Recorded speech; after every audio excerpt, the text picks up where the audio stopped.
അള്ളാഹു ഇങ്ങനെ നമ്മളോട് സംസാരിക്കുമ്പോൾ നമുക്ക് തിരിച്ച് പടച്ചവനോടൊരു ചോദ്യം ചോദിക്കേണ്ടി വരും. അപ്പം അള്ളാഹുവേ, ഭൂമിയില് ഈ തിരിച്ചക്രമിക്കാൻ, അക്രമം കിട്ടിയിട്ട് തിരിച്ച് പ്രതിരോധിക്കാൻ കഴിവില്ലാത്ത ഒരുപാട് ആളുകളെ വീണ്ടും വീണ്ടും ആളുകൾ ആക്രമിച്ചുകൊണ്ടിരിക്കുന്നത് ഞങ്ങൾ കാണുന്നുണ്ടല്ലോ. അപ്പോ അവരെ തീർച്ചയായും അള്ളാഹു സഹായിക്കുമെന്ന് പറഞ്ഞിട്ട് എന്താണ് പടച്ചവനെ നീ സഹായിക്കാത്തത്? ഇന്ന് ലോകത്ത് ഒരുപാട് മുസ്ലിമീങ്ങളും കുഞ്ഞുങ്ങളും സ്ത്രീകളും ഒക്കെ പീഡിപ്പിക്കപ്പെടുന്നുണ്ട്. ഇപ്പൊ സയനിസത്തിന്റെ കരവലയത്തിൽ കിടന്ന് അമർന്നു പോയിരിക്കുകയാണ് ഫലസ്തീൻ എന്ന് പറയുന്ന ആ സ്ഥലം. അപ്പം ഇതൊക്കെ എന്താണ് പടച്ചോനെ?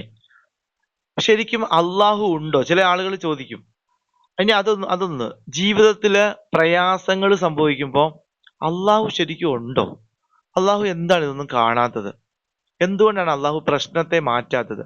ഇത് ഇൻഡിവിജ്വൽ ആയിട്ട് തോന്നും, ഒരു സമൂഹത്തിൽ സംഭവിക്കുമ്പോഴും തോന്നും. ഇങ്ങനെ തോന്നും, ഞാൻ എത്രയോ നാളായി പീഡനം അനുഭവിച്ചുകൊണ്ടിരിക്കുകയാണ്, ഞാൻ എത്രയോ നാളായി ആളുകളുടെ ടോർച്ചറിങ്ങിന് വിധേയമായിക്കൊണ്ടിരിക്കുകയാണ്, എന്തുകൊണ്ടാണ് എന്നെ പടച്ചവൻ ഹെൽപ്പ് ചെയ്യാത്തത്? അപ്പോൾ ഇവിടെ പടച്ചവൻ ഉറപ്പായും സഹായിക്കുമെന്ന് പറഞ്ഞു. അവിടെ ഹിജറ പോയ ആളുകളെ വെച്ചിട്ടാണ് അള്ളാഹു സംസാരിക്കുന്നതെങ്കിലും ഇത് ലോകത്ത് മുഴുവനുള്ള മുസ്ലിമീങ്ങൾക്ക് ആപ്റ്റായ ഒരു ആയത്താണ്. അവിടെയാണ് അള്ളാഹു മറുപടി പറയുന്നത്, ذَلِكَ, അത്. ഇതാണ് നമ്മൾ ഇനി അടുത്ത വിഷയത്തിലോട്ട് പോകുന്നത്. 61 ഖുർആൻ എടുത്തു എന്ന് വിചാരിക്കുന്നു. ذَلِكَ, അത്. ഏത്? അള്ളാഹു ഇങ്ങനെ ഉറപ്പായും ഹെൽപ്പ് ചെയ്യുമെന്ന് പറയുമ്പോൾ അള്ളാഹുവിന്റെ സഹായം കാണാത്തത് കൊണ്ട് ഉള്ള നിന്റെയൊക്കെ തോന്നൽ, നിങ്ങളുടെയൊക്കെ തോന്നൽ, അത് അള്ളാഹുവിനെ കുറിച്ച് ശരിക്കും മനസ്സിലാകാത്തത് കൊണ്ടാണെന്നാ പടച്ചവൻ പറയുന്നത്. അതായത് പടച്ചവനെ ശരിക്കും മനസ്സിലാക്കിയില്ല. പ്രപഞ്ചത്തിനൊരു പടച്ചവനുണ്ടോ, ഉടമസ്ഥനുണ്ടോ, കാണുന്നുണ്ടോ? ഇതാണ് ഇന്ന് ലോകത്തിന്റെ ചോദ്യം. നിരീശ്വരവാദികൾ അടക്കം പറയുന്നത് അള്ളാഹു എന്താ ഉറങ്ങാൻ പോയോ? അള്ളാഹുവിന് വന്ന് എന്തുകൊണ്ട് ഹെൽപ്പ് ചെയ്തുകൂടാ? നിങ്ങളുടെ ബദറിൽ സഹായിച്ച അള്ളാഹു എന്ത് ചെയ്യും, ഇപ്പം ഉറങ്ങിപ്പോയോ എന്നൊക്കെ ചോദിക്കുന്നുണ്ട് ഫലസ്തീനികളുടെ വിഷയത്തിൽ. ഇവിടെ പടച്ചവൻ പറയുന്നത്, പടച്ചവൻ ഒരു കാര്യം നമ്മളെ പറഞ്ഞ് പഠിപ്പിക്കുകയാണ്. പഠിപ്പിക്കുന്നത് നേരെ അള്ളാഹു നമ്മളെ കൂട്ടിക്കൊണ്ടു പോകുന്നത് എന്താണ്? കോസ്മോളജി പഠിപ്പിക്കാൻ വേണ്ടിയാ. പ്രപഞ്ച ശാസ്ത്രമാണ് പഠിപ്പിച്ചു തരുന്നത്. 6-ാം നൂറ്റാണ്ടിൽ ആടിനെ മേയിച്ചുകൊണ്ട് കിടന്ന മുഹമ്മദ് എന്ന ഒരു മനുഷ്യൻ കൈകൊണ്ട് എഴുതി എന്ന് അവകാശപ്പെടുന്ന ഗ്രന്ഥത്തിലാണ് ഇനിയുള്ള വിഷയം ചർച്ച ചെയ്യാനും കൂടെ പോകുന്നത് എന്നും കൂടെ നമ്മളൊന്ന് ആലോചിച്ചോണം. കാരണം നമ്മൾ 2021 രീതിയിൽ തന്നെ ഇതിനെ എടുക്കരുത്. നമ്മളിന്ന് ഒരുപാട് സയന്റിഫിക്കലായി ഇൽമ അപ്ഡേറ്റ് ചെയ്തു. അന്നത്തെ കാലത്താണ് ഇത് സംസാരിക്കുന്നത്. അപ്പൊ ആരോടാണ് സംസാരിക്കുന്നത്? അന്നത്തുള്ള അറബികളോടും ആ കാലഘട്ടത്തിലുള്ള മനുഷ്യരോടും. അവർക്ക് എത്രത്തോളം ഈ ആയത്ത് മനസ്സിലായിട്ടുണ്ട് എന്നെല്ലാം നമ്മൾ നമ്മളുടേതായ തലവും വെച്ച് കൂട്ടി വായിക്കണം. വിഷയം ഇതാണ്, ബി അന്നല്ലാഹ യൂലിജുൽ ലൈല ഫിന്നഹാർ, അള്ളാഹു പകലിൽ രാത്രിയെ പ്രവേശിപ്പിക്കുന്നു. നിലവിൽ ചർച്ച ചെയ്തുകൊണ്ടിരുന്ന വിഷയവുമായി ഒരു ബന്ധമില്ലാത്ത വിഷയം എന്ന് സാധാരണ ഒരാൾക്ക് ഖുർആൻ വായിച്ചു വരുമ്പോൾ തോന്നും. ഇതാണ് ഖുർആൻ വായിച്ചു വരുമ്പോൾ ഒറ്റയ്ക്ക് വായിക്കുമ്പോൾ ചിലടത്ത് പഠിച്ചിട്ട് ഒരു കണക്ഷൻ ഇല്ലത് എങ്ങോട്ടായി പോകുന്നതെന്ന് തോന്നും. അവിടെയാണ് നമ്മൾ പരസ്പര കണക്ഷൻ എന്ന് മനസ്സിലാക്കിയെടുക്കുന്നത്. വയൂലിജുൻ നഹാറ ഫിൽ ലൈൽ, അതുപോലെ തന്നെ രാത്രിയില് പകലിനെയും അള്ളാഹു എന്ത് ചെയ്യുന്നു? പ്രവേശിപ്പിക്കുന്നു. വ അന്നല്ലാഹ സമീഉൻ ബസീർ, ഇവിടെ ആയത്ത് അവസാനിപ്പിക്കുമ്പോൾ അള്ളാഹുവിന്റെ സമീഅ ബസീർ ഈ രണ്ട് അസ്മാഉ സിഫാത്താണ് ചേർത്ത് വയ്ക്കുന്നത്. അള്ളാഹു എല്ലാം കേൾക്കുന്നവനും എല്ലാം കാണുന്നവനുമാണ് എന്ന് നമ്മളോട് പറയാൻ വേണ്ടിയിട്ടാണ് സമീഉം ബസീറും പറയുന്നത്. അതായത് പീഡനം അനുഭവിക്കുന്ന ആളുകൾക്ക് പീഡനത്തിൽ നിന്നും ഒരു മോചനം വേണമെങ്കിൽ കാണുകയും കേൾക്കുകയും ചെയ്യുന്ന ഒരു അള്ളാഹു ആവശ്യമാണ്. അതുകൊണ്ടാണ് ഇവിടെ സമീ ആയ അള്ളാഹു, ബസീറായ അള്ളാഹു എന്ന് പറഞ്ഞത്. പക്ഷേ ഒരു വിഷയമുണ്ട്, എന്തിനാണ് ഇവിടെ പടച്ചവൻ ഒരു പ്രകൃതി ഇത് പറഞ്ഞത്? ഓക്കെ, എന്തിനാണ് പ്രപഞ്ചത്തെ കുറിച്ച് പറഞ്ഞത്? നോക്കൂ, AD 6-ാം നൂറ്റാണ്ടില് ലോകത്ത് മനുഷ്യര് മനസ്സിലാക്കിക്കൊണ്ടിരുന്നത് രാത്രിയും പകലുകളൊക്കെ ഉണ്ടാകുന്നത് സൂര്യൻ ഉദിക്കുന്നത് കൊണ്ടാണ്, സൂര്യൻ അസ്തമിക്കുന്നത് കൊണ്ടാണെന്നാണ്. അപ്പൊ നിങ്ങൾ വിചാരിക്കും, ഉസ്താദ് എന്തായി പറയുന്നത്, ഇന്നും സൂര്യൻ ഉദിക്കുകയാണല്ലോ അസ്തമിക്കുകയാണല്ലോ എന്ന്. ശരിക്കും സൂര്യൻ ഉദിക്കുന്നുണ്ടോ? പറഞ്ഞോളൂ.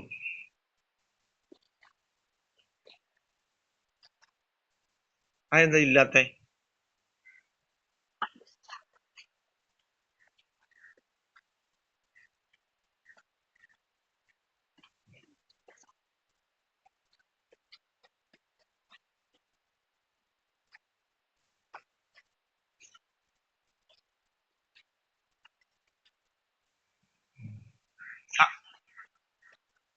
സാബിറാത്ത എന്നോട് പറഞ്ഞ എന്താ പറഞ്ഞേ? സൂര്യന്റെ കറക്കം.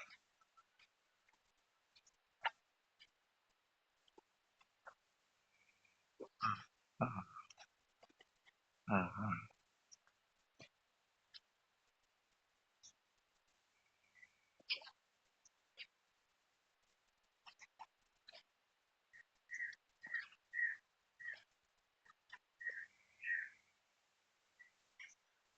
പറഞ്ഞോളി, കേക്കട്ടെ.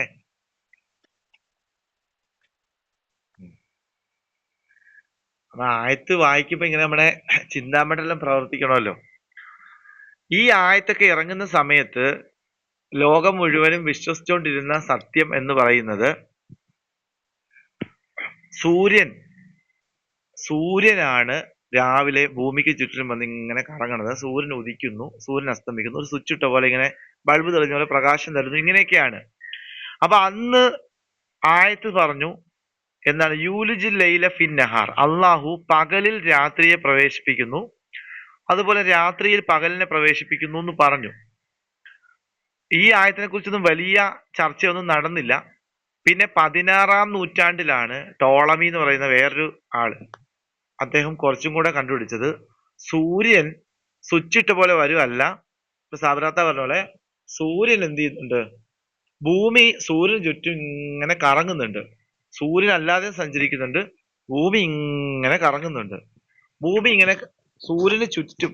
ഇപ്പൊ എങ്ങനെ കാണിക്കാം? അതൊക്കെ പടം സ്ക്രീൻ ഷെയർ ചെയ്താലോ? വേണ്ട. നിങ്ങളുടെ മനസ്സിൽ വിചാരിക്കുക, ദാ ഇത് സൂര്യൻ, എന്റെ കൈവിരലിൽ നിൽക്കുന്ന സൂര്യൻ.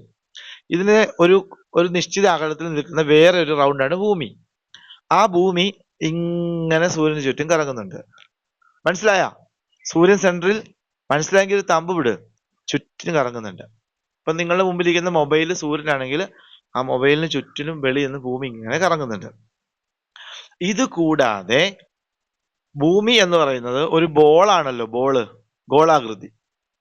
ഈ ഭൂമി ഒരു ടോർച്ച് വേണ്ട, ഇത്രയൊന്നും സയൻസിലോട്ട് പോകണ്ട, അത് നേരിട്ട് പറഞ്ഞാലേ ശരിയാവത്തുള്ളൂ. അള്ളാഹു ഇവിടെ പറഞ്ഞത് എന്താണെന്ന് പറയാം. യൂലിജു ലൈല ഫിൻ നഹാർ.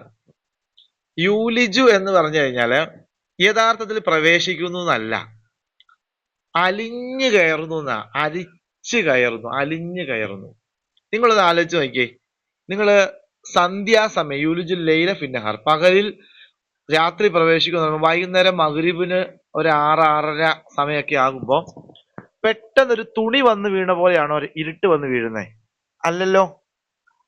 ഇങ്ങനെ ഘട്ടം ഘട്ടം ഘട്ടം ഘട്ടമായിട്ട് നമ്മളിങ്ങനെ ഇരുട്ടിലേക്ക് പോവുകയാണ് അല്ലെ? നമുക്ക് ആദ്യം നമ്മൾ കണ്ട കളറുകളെല്ലാം ഇങ്ങനെ ബ്ലറായി മങ്ങി വേറെ കളറിലേക്ക് വരും.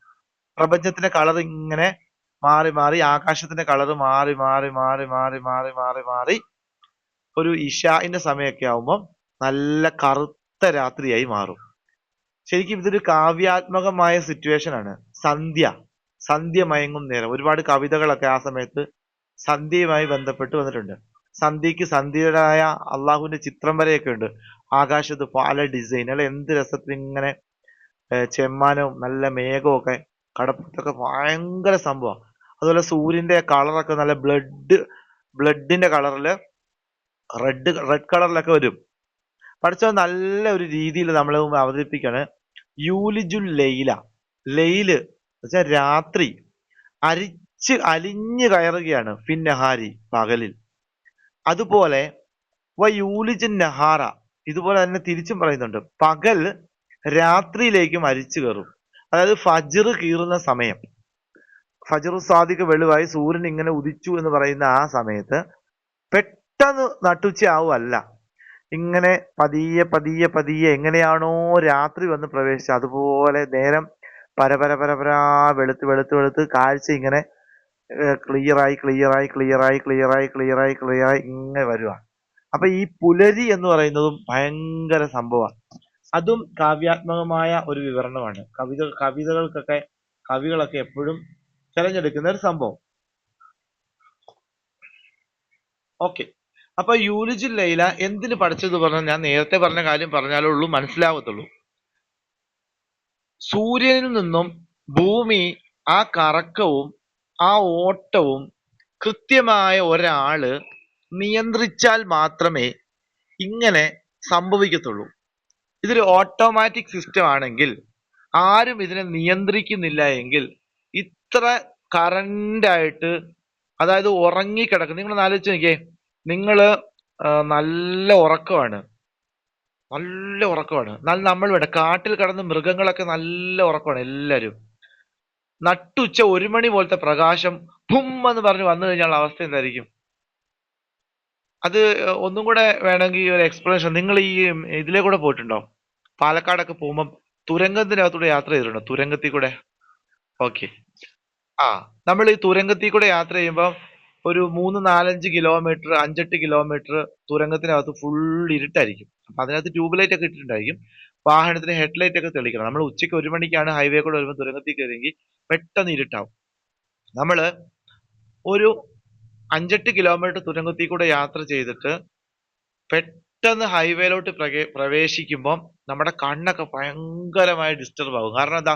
പൂർണ്ണ വെളിച്ചത്തിലേക്ക് നമ്മൾ ഇറങ്ങി ചെല്ലുമ്പോൾ നമുക്ക് ഒറ്റയടിക്ക് നോക്കിയാൽ ഒന്നും കാണാൻ പറ്റില്ല.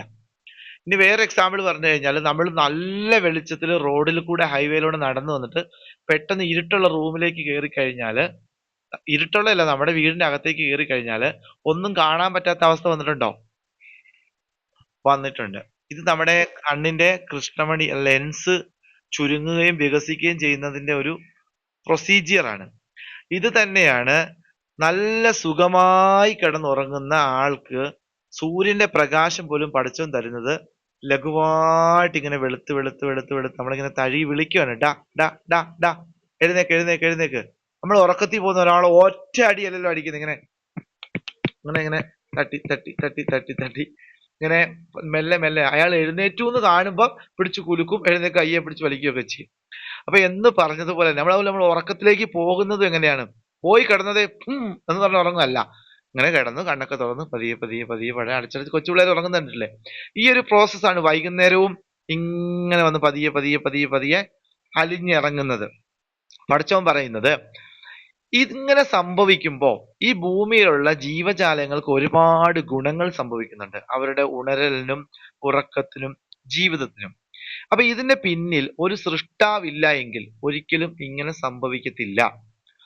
പിന്നെ ഇവിടെ ഈ അലിഞ്ഞു കയറുന്നു, പ്രവേശിക്കുന്നു എന്ന് പറയുന്നതിനകത്തും വേറൊരു സയൻസും കൂടെ ഒളിച്ചിരിപ്പുണ്ട്. അത് ഞാൻ നേരത്തെ ഒരു കാര്യം പറയാൻ, എനിക്ക് അത് പറയാൻ ഇങ്ങനെ മുട്ടുന്നുണ്ട്. കാരണം അത് പറഞ്ഞു കഴിഞ്ഞാലുള്ളത് ക്ലിയർ ആവത്തുള്ളൂ. പക്ഷെ അത് ഗൂഗിൾ മീറ്റിൽ കൂടെ പറയൽ പ്രായോഗികമല്ല. ശീതകാലത്ത്, തണുപ്പുള്ള സമയത്ത് രാത്രിക്ക് ദൈർഘ്യം കൂടുതലായിരിക്കും. എന്റെ വിഷമം കണ്ടിട്ടാണ് നിങ്ങൾ സ്മൈൽ ഇടുന്നത്. തണുപ്പുള്ള സമയത്ത് രാത്രിക്ക് ദൈർഘ്യം കൂടുതലായിരിക്കും. അതുപോലെ വേനൽക്കാലത്ത് പകലിന് ദൈർഘ്യം കുറവായിരിക്കും. വേനൽക്കാലത്ത് രാത്രിക്ക് ദൈർഘ്യം കുറവായിരിക്കും, പകല് കൂടുതലായിരിക്കും. തണുപ്പ് സമയത്ത് പകല് കൂടുതലും രാത്രി കുറവുമായിരിക്കും. അങ്ങനെയല്ല ഞാൻ പറഞ്ഞേ. വേനൽക്കാലത്ത് രണ്ടും ഒന്ന് തന്നെ ഞാൻ പറഞ്ഞല്ലേ. യെസ്, കുറവുമായിരിക്കും. ഇത് കണ്ടുപിടിച്ച എപ്പോഴാ? ഇതൊരു 20-ാം നൂറ്റാണ്ടിലാണ് കണ്ടുപിടിച്ചത്.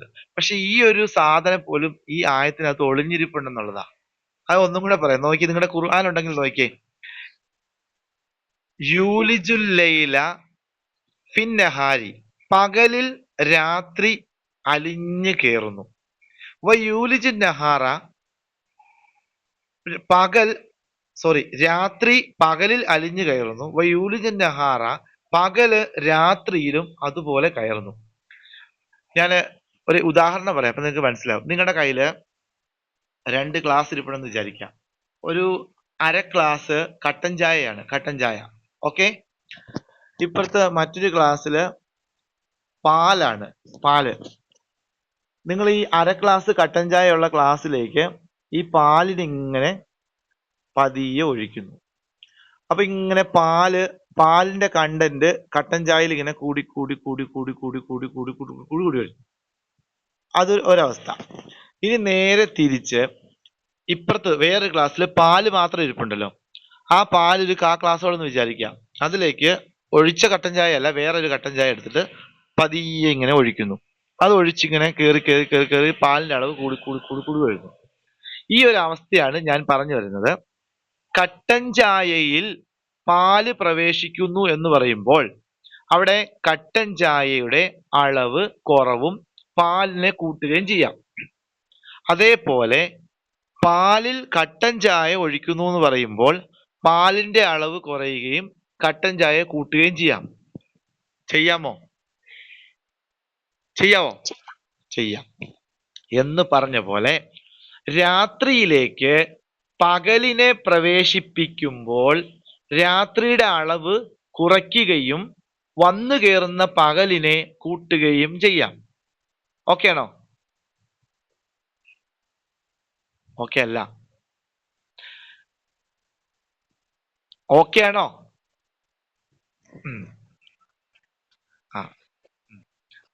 നിങ്ങൾ ഈ 2 ഗ്ലാസ് ഒഴിച്ചാൽ ഈ പാലും കട്ടൻ ചായ ഓർത്താൽ മതി. എന്ന് പറഞ്ഞ പോലെ പകലിലേക്ക് രാത്രി വന്ന് കയറുകയും, അതായത് ഒരു 1/2 ഗ്ലാസ് കട്ടൻ ചായയാണ് ഒരു പകല് എന്ന് വിചാരിക്കുക. നമ്മുടെ ഈ പകല് എന്ന് പറയുന്നത് 1/2 ഗ്ലാസ് കട്ടൻ ചായയാണ്. ആ ചില ദിവസം ആ 1/2 ഗ്ലാസ് കട്ടൻ ചായ 3/4 ഗ്ലാസ് കട്ടൻ ചായയാവും. എന്ന് വെച്ചാൽ കട്ടൻ ചായയുടെ അളവ് കൂടിയും കുറഞ്ഞിരിക്കും. അതെങ്ങനെയാണ്? പാല് വന്ന് വീഴുന്നതനുസരിച്ചാണ്. പാല് വന്ന് കൂടുതൽ വീണാൽ കട്ടൻ ചായയുടെ അളവ് കുറയുകയും പാല് കുറവാണെങ്കിൽ കട്ടൻ ചായ കൂടുകയും ചെയ്യും. എന്ന് പറഞ്ഞ പോലെ പകല് വന്ന് രാത്രിയെ അപഹരിച്ച് കയറുമ്പോൾ രാത്രിയുടെ അളവ് കുറയും. എന്നുവെച്ചാൽ രാത്രി വന്ന് നേരത്തെ പകലിലേക്ക് വന്ന് കയറുമ്പോൾ പകലിന്റെ അളവ് കുറയും. ഇത് ഞാൻ പറഞ്ഞു വരുന്നത് ഇതൊക്കെ ഭൂമിയുടെ കറക്കവുമായിട്ട് ബന്ധപ്പെട്ട് ഒരു 18-ാം നൂറ്റാണ്ട് 19-ാം നൂറ്റാണ്ട് ചർച്ചയാണെങ്കിൽ ഈ ഒരു സൂചന കിട്ടുന്ന യൂലിജു എന്ന് പറയുന്ന വാക്ക് 6-ാം നൂറ്റാണ്ടിലെ അള്ളാഹു ഇതിനകത്ത് പ്രയോഗിച്ചു. അതിന്റെ ഒരു ടിസ്റ്റ് എത്രത്തോളം നിങ്ങൾക്ക് മനസ്സിലായെന്ന് അറിയില്ല. തൽക്കാലം ആ ടോപ്പിക്ക് നമുക്ക് വിട്ടുമാറാം. കാരണം ചില കാര്യങ്ങൾ നേരിട്ട് ഉദാഹരണം പോലെ ചിത്രങ്ങളുടെ സഹായത്തോടെ പറഞ്ഞു കൊടുക്കേണ്ടി വരും. സോ ഇതിന്റെ പിന്നിൽ ഒരു കൺട്രോൾ ചെയ്യുന്ന ഒരാളില്ല എങ്കിൽ ഒരിക്കലും ഇത് നടക്കൂല എന്ന് നമ്മളെ പഠിപ്പിക്കുകയാണ്. എന്നിട്ട് പറയുന്നു വഅന്നല്ലാഹ സമീഉൻ ബസീർ. അല്ലാഹ് എല്ലാം കേൾക്കുന്നു, കാണുന്നു. എന്താ കേൾക്കുന്നു കാണുന്നു എന്ന് പറയാൻ? കാരണം ഇതിന്റെ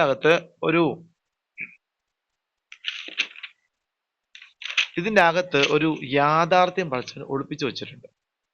ഇതിന്റെ അകത്ത് ഇത്രയും വലിയ സെറ്റപ്പിൽ എനിക്ക് ഈ പ്രപഞ്ചത്തെ നിയന്ത്രിക്കാൻ സാധിക്കുമെങ്കിൽ ഇതിന്റെ ഇടയിലുള്ള മനുഷ്യനായ നീ അനുഭവിക്കുന്ന പ്രശ്നത്തെ എനിക്ക് നീക്കാൻ എന്തെങ്കിലും പാടുണ്ടോ?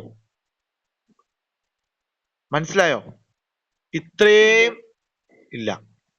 ഈ രാത്രിയും പകലിനെയും ഇത്രയും ടെക്നിക്കലായി കൃത്യമായി പ്രവേശിപ്പിക്കുകയും രാത്രി പകലുകളെ നിങ്ങൾക്ക് ഇങ്ങനെ തന്നുകൊണ്ടും ഇരിക്കുന്നു. അതിന്റെ അകത്ത് ഒരു അബദ്ധം പോലും പറ്റുന്നില്ല എങ്കിൽ അത് ഓട്ടോമാറ്റിക് അല്ല, അതിന്റെ പിന്നിൽ ഒരു സൃഷ്ടാവ് ഉണ്ട് എന്ന് പറഞ്ഞാൽ മനസ്സിലായോ? മനസ്സിലായി. അങ്ങനെയാണെങ്കിൽ ആ കട്ടൻ ചായക്കകത്ത് കിടക്കുന്ന ഒരു കുഞ്ഞുറുമ്പേ എന്ന് വെച്ചാൽ ആ ഭൂമിയിൽ ജീവിക്കുന്ന ചെറിയ മനുഷ്യ, നീ അനുഭവിക്കുന്ന പ്രശ്നം എനിക്ക് മാറ്റാൻ വല്ല പാടുമുണ്ടോ? ഈ ഗ്രഹത്തെ മുഴുവനും ഞാനിങ്ങനെ രാത്രിയും പകലും ആക്കി തിരിച്ചുകൊണ്ടിരിക്കുന്നു. സൂര്യനെയും ഭൂമിയെയും കൺട്രോൾ ചെയ്യുമ്പോൾ ആ ഭൂമിയുടെ മുകളിൽ ജീവിക്കുന്ന ഒരു കൊച്ചു മനുഷ്യ, നിന്റെ പ്രശ്നം, നീ അനുഭവിക്കുന്ന യാതന, നിന്നെ ആരെങ്കിലും ആക്രമിച്ചാൽ എനിക്ക് സഹായിക്കാൻ കഴിവില്ലേ? മനസ്സിലായോ? മനസ്സിലായി. അതാണ് സമീഉൻ ബസീർ. അതായത് ആ കൊച്ചു മനുഷ്യൻ അനുഭവിച്ചുകൊണ്ടിരിക്കുന്ന എല്ലാ പ്രശ്നങ്ങളെ കേൾക്കുകയും കാണുകയും ചെയ്യുന്നു. എന്ന് വെച്ചാൽ അള്ളാഹുവിനെ കുറിച്ച് ഒരു ഐഡിയ കിട്ടാൻ വേണ്ടി പഠിച്ചവൻ നമുക്കിത് പറഞ്ഞു തരുവാണ്. നീ വിഷമിക്കണ്ട, ഇതെല്ലാം കൺട്രോൾ ചെയ്യുന്നുണ്ടെങ്കിൽ പഠിച്ചവൻ ഉറക്കമല്ല, പഠിച്ചവൻ അശ്രദ്ധനല്ല, ഇതെല്ലാം പഠിച്ചവൻ കൺട്രോൾ ചെയ്യുന്നുണ്ട്.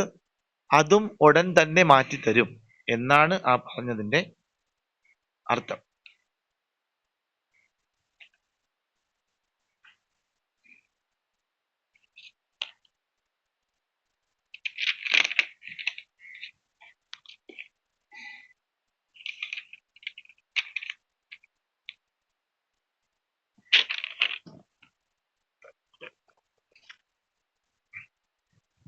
ആ, റെക്കോർഡ് ചെയ്യുന്നുണ്ട്. അടുത്തത് വീണ്ടും പഠിച്ചവൻ പറയുന്നു ദാലിക, അത്. ഏത്? ആ ഭൂമിയിൽ മനുഷ്യൻ ആക്രമിക്കപ്പെട്ടുകൊണ്ടിരിക്കുമ്പോൾ അള്ളാഹു കാണുന്നില്ല എന്ന് വിചാരിക്കുന്നുണ്ടെങ്കിൽ അത്.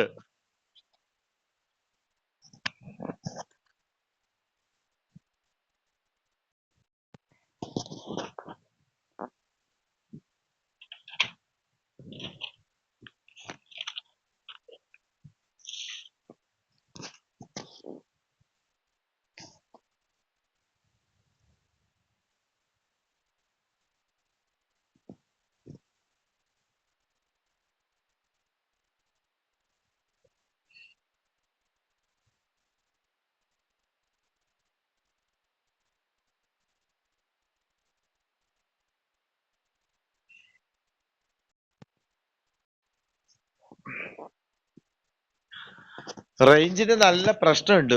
ജിയോടെ മൊത്തം അലമ്പായിട്ട് കിടക്കുക. എല്ലാരും പറയുന്നുണ്ട്. ഇടയ്ക്കിടയ്ക്ക് ഫ്ലൈറ്റ് മോഡ് ഓണാക്കി ഓഫാക്കി ഒക്കെ കൊടുത്താണ് രക്ഷപ്പെടാൻ പറ്റത്തുള്ളൂ. അല്ലേ? അല്ല.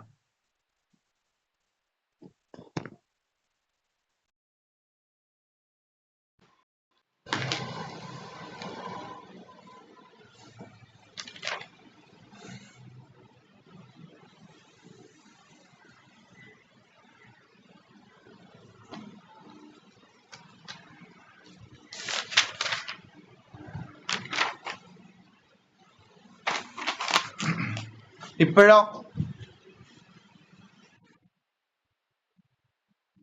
ഓക്കെ.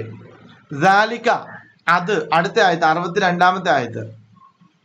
ഇപ്പൊ ഈ രാത്രിയും പകലിന്റെ ഒക്കെ കാര്യങ്ങൾ ക്ലിയർ ആയിട്ട് പഠിച്ചം പറയാണ്. അത് ബി അന്നല്ലാഹ ഹുവൽ ഹക്ക്, അള്ളാഹു ആണ് ഹക്ക് എന്ന് നിങ്ങൾ അറിയാൻ വേണ്ടിയിട്ടാണ്. കാരണം അള്ളാഹു ഇല്ലാതെ ഒരിക്കലും നിങ്ങൾക്ക് ഈ രാത്രിയും പകലൊന്നും ഉണ്ടാകാൻ പോകുന്നില്ല. പിന്നെ അതിനകത്തൊക്കെ രാത്രിക്ക് മനുഷ്യന് കിട്ടുന്ന ഗുണം എന്താണ്, പകൽ എന്താണ്, അതൊക്കെ ഒരുപാട് ചർച്ചകളുണ്ട് കേട്ടോ. അത് വൈഡായിട്ട് പോകുന്നതുകൊണ്ട് അതിനെ സ്കിപ്പ് ചെയ്ത് വിട്ടതാ. കാരണം രാത്രി ഇല്ലെങ്കിൽ ഒരിക്കലും ഇവിടെ ജീവിക്കാൻ പറ്റത്തില്ല ആർക്കും. രാത്രി ഉള്ളത് കൊണ്ടാണ് പകൽ നമുക്ക് ജീവിക്കാൻ പറ്റുന്നത്. ഉറക്കമായിട്ട് ബന്ധപ്പെട്ടും നമ്മുടെ ശരീരം വളരുന്നതും ഭൂമിയിലെ ഓക്സിജനും ഒക്കെ ആയിട്ട് ബന്ധപ്പെട്ട് ഒരുപാട് ചർച്ചകൾ പഠിച്ചതിനകത്ത് ഒളിപ്പിച്ചു വെച്ചിട്ടുണ്ട്. അത് ഹുവൽ ഹക്ക്, അന്നല്ലാഹ ഹുവൽ ഹക്ക്. ഇതൊരു പരിണാമത്തിൽ നിന്നോ നിരീശ്വരവാദികൾ പറയുന്ന പോലെ തനിയെ ഒരു ഭൂമിക്ക് തോന്നുവാണ് ഇങ്ങനെ.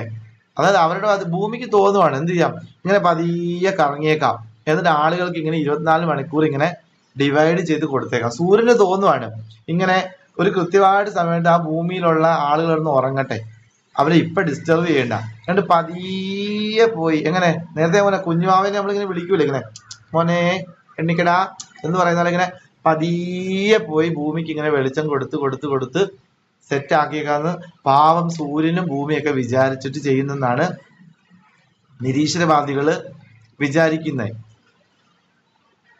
നിങ്ങൾക്ക് പറയുന്നത് മനസ്സിലാവുന്നുണ്ടോ? ആ, ഓക്കെ.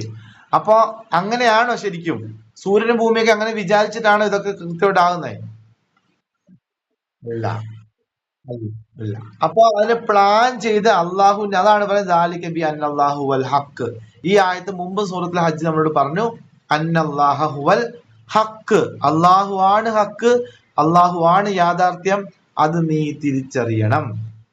എന്നിട്ട് പഠിച്ചോൻ പറയാണ് വ അന്നമാ യദ്ഊന മിൻ ദൂനിഹി, ഈ അള്ളാഹുവിനെ കൂടാതെ നിങ്ങൾ മറ്റാരെങ്കിലും ദുആ ചെയ്തു കഴിഞ്ഞാൽ ഹുവ, അത് അൽ ബാത്തിൽ, ബാത്തിൽ, ബാത്തിൽ, അത് പോക്കാണ് മോനെ, അത് എത്തേണ്ടടുത്ത് എത്തൂല, അത് തെറ്റാണ്. അപ്പൊ ഹക്കും ബാത്തിലും പഠിച്ചവനോട് വേർതിരിച്ചു തരുവാണ്. ഒരു പ്രപഞ്ച, ഒരു കോസ്മിക് യാഥാർത്ഥ്യത്തെ പറഞ്ഞു, രാത്രിയും പകലിനെയും സൂര്യനെയും ഒക്കെ പറഞ്ഞിട്ട് പഠിച്ചവൻ പറയാണ് ഹക്കും ബാത്തിലും വേർതിരിച്ചു പറഞ്ഞു.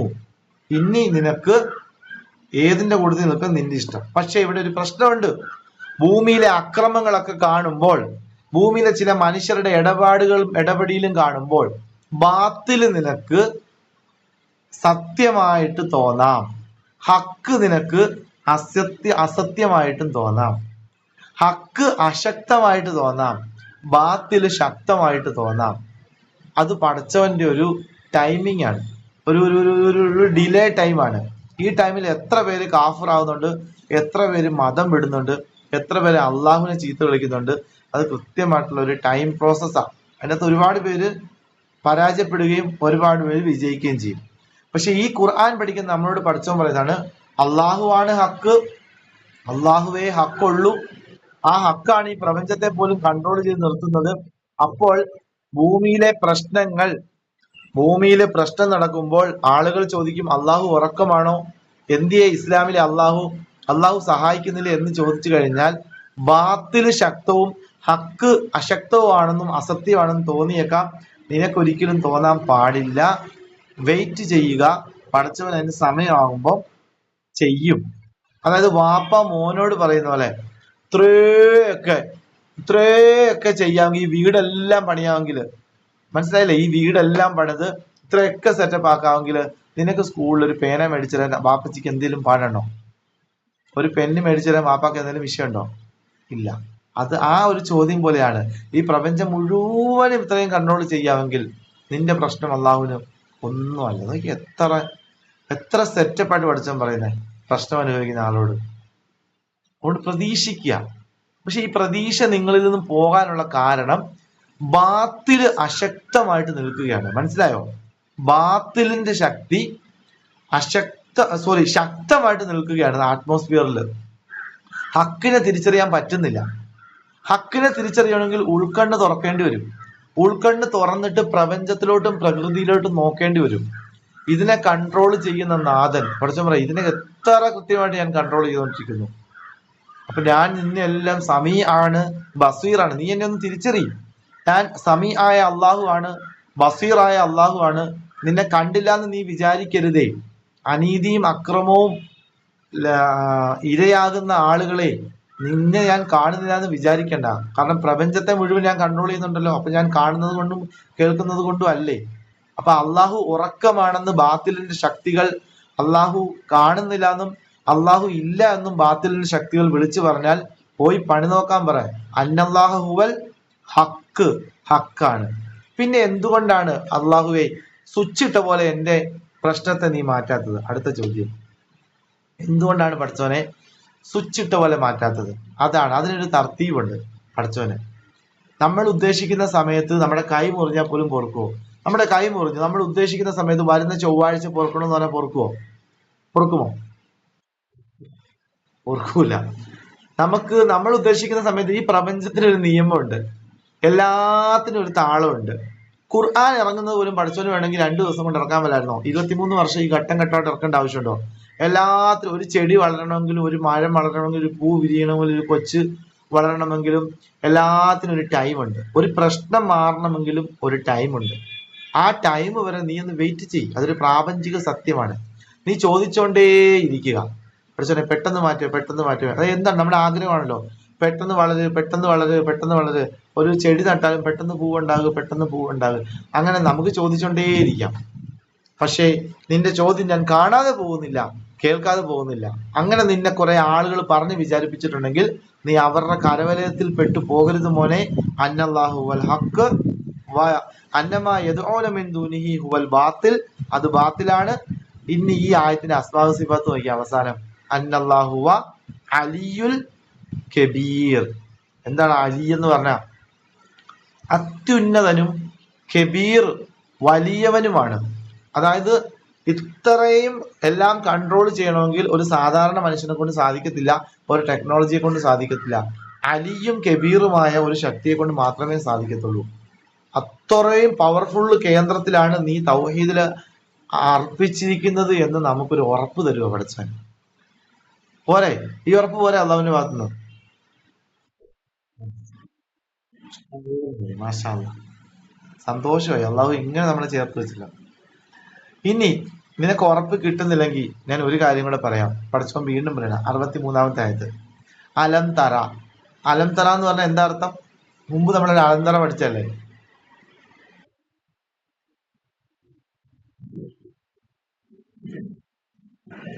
അതിന് നോർമൽ അർത്ഥമാണ്, നീ കാണുന്നില്ലയോ, നിനക്ക് ബോധ്യം വരുന്നില്ലേ എന്നല്ലേ പറഞ്ഞേ? അലം തറ, നിനക്ക് ബോധ്യമാകുന്നില്ലേ എന്നാ ചോദിക്കുന്നത്. നിന്റെ ബോധമണ്ഡലത്തിലേക്ക് നീ കൊണ്ടുവാ.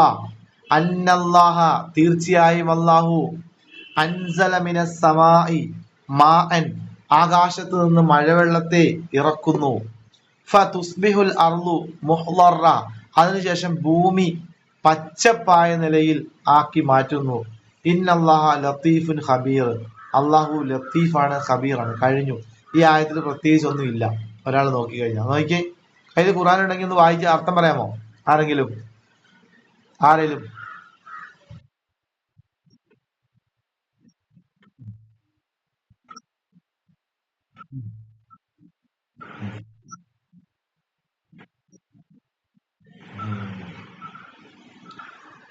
മാഷാ അല്ലാ. ഇവിടെ ഒരു പുതിയ തെളിവ് അവതരിപ്പിക്കുക പഠിച്ചത് നമ്മുടെ മുമ്പിൽ. അടുത്തത് ആദ്യം പറഞ്ഞത് രാത്രിയും പകലുകളുടെ വ്യത്യാസമാണെങ്കിൽ ഇവിടെ ഭൂമിയിലോട്ട് വന്നിട്ട് ഡയറക്റ്റ് തെളിവ് അവതരിപ്പിക്കുക. എന്താണെന്നറിയാമോ? ആദ്യം മഴയെ പറ്റി പറയുന്നു. സമായിൽ നിന്നും മഴ പെയ്യുന്നു എന്നാണ് പഠിച്ചവൻ പറഞ്ഞത്. യഥാർത്ഥത്തിൽ സമായിൽ നിന്നും ആണോ മഴ പെയ്യുന്നത്? ആകാശത്തു നിന്നും ആണോ മഴ പെയ്യുന്നത്? മഴ കാർമേഘത്തിൽ നിന്നും അല്ല.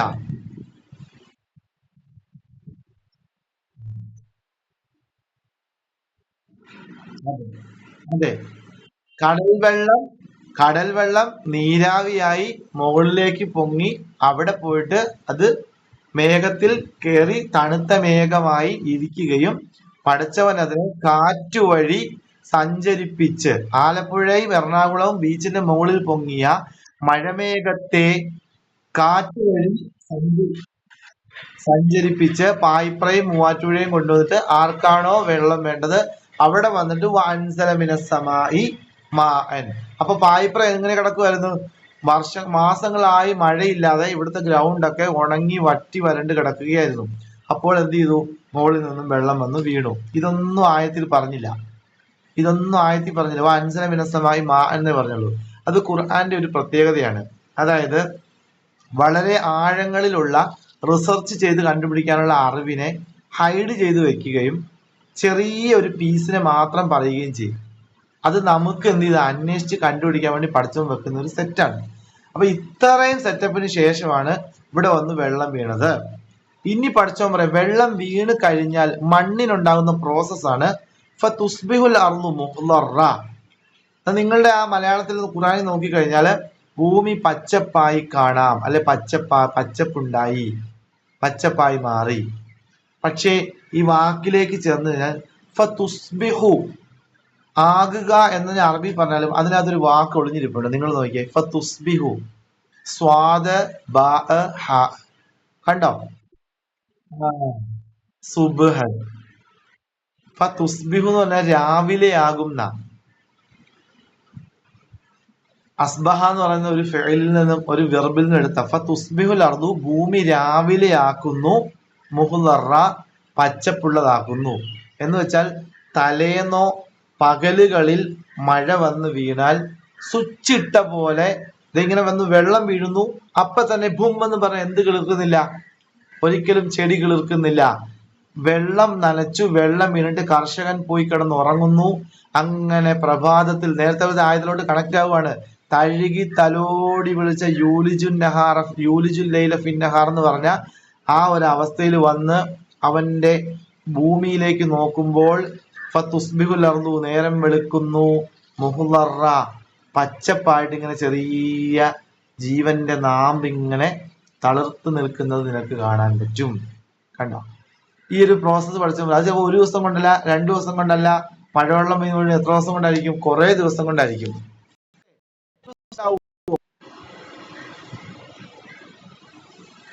മിണ്ടണില്ല. മഴവെള്ളം വീണ ഒരു ഉണങ്ങിയ മഴവെള്ളം ഒരു ഉണങ്ങിയ ഗ്രൗണ്ടിൽ വന്ന് വീണ ഒരു ദിവസം കൊണ്ട് ഇങ്ങനെ സംഭവിക്കുമോ? മുഹ്ളറ ആവുമോ? കുറച്ച് ദിവസങ്ങൾ എടുക്കും. എന്നിട്ട് ഒറ്റയടിക്ക് അത് ചെടിയാവത്തില്ല, ചെറിയ പച്ചപ്പ്. അതായത് ഇവിടെ ഹരിതകം എന്ന് പറയുന്ന കളറ് പോലും ആ പടച്ചവൻ ആ പ്രകാശ സംരക്ഷണമായിട്ട് ബന്ധപ്പെട്ട് കൊടുത്തത് എല്ലാം ഇതിനകത്ത് ഒളിച്ചു വെച്ചിട്ടുണ്ട്. എങ്ങനെ ഇതിന് പച്ച നിറം കിട്ടി? കാരണം ഇത് മണ്ണായിരുന്നല്ലോ. ഇവിടെ പച്ച നിറം എങ്ങനെ ഉണ്ടായി? ഈ മണ്ണിൽ ചെടിയുടെ കണ്ടന്റ് ആരും ഒളിപ്പിച്ചു വെച്ചു? ഇത് വെറും പ്ലെയിൻ ഭൂമി ആയിരുന്നല്ലോ. മഴവെള്ളത്തിനകത്ത് എന്ത് ഗുണമാണ് പടച്ചവൻ ഒളിപ്പിച്ചത്? അങ്ങനെ ഒരുപാട് ചോദ്യങ്ങൾ അതിനകത്ത് കണ്ടുപിടിക്കാൻ പറ്റും. എന്നാലും പച്ച നിറമായി എന്നു പറഞ്ഞ പോലെ മനുഷ്യന്റെ പ്രശ്നങ്ങൾ മാറും എന്നാണ് പറഞ്ഞു വരുന്നത്. മനസ്സിലായോ? മനുഷ്യന്റെ പ്രശ്നങ്ങൾക്ക് അള്ളാഹുവിന്റെ കാരുണ്യത്തിന്റെ മഴ വന്ന് വീഴുമ്പോൾ, പ്രയാസം അനുഭവിക്കുന്ന, പീഡനം അനുഭവിക്കുന്ന മനുഷ്യ, ഒരു പച്ച നാമ്പ് പൊട്ടിക്കിളിർക്കുന്ന പോലെ പുതിയൊരു ലൈഫ് നിന്നിൽ നിന്നും ഇങ്ങനെ നാമ്പിട്ട് വരും, സമാധാനമുള്ള ജീവിതം എന്നാണ് പറഞ്ഞു വരുന്നത്. കാരണം അങ്ങോട്ട് കണക്റ്റഡ് ആണ്. ഇനി ആയത്ത് അവസാനിപ്പിക്കുന്നതാണ് ഇന്നല്ലാഹ ലത്തീഫുൻ ഖബീർ. ആ വാക്ക് ഓരോ ആയത്തിലും ഓരോ അസ്മാഉ സിഫാത്താ. എന്താണ് ലത്തീഫ് എന്ന് പറഞ്ഞാൽ അറിയാമോ? ലത്തീഫായ അള്ളാഹു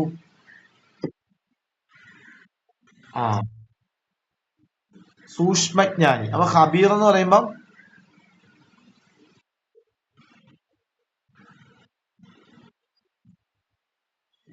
അതായത് ഈ ഖബീർ എന്ന് പറയുന്ന ഒരു തലമില്ലാതെ അള്ളാഹുവിന് ഒരിക്കലും ലത്തീഫ് ആകാൻ പറ്റത്തില്ല.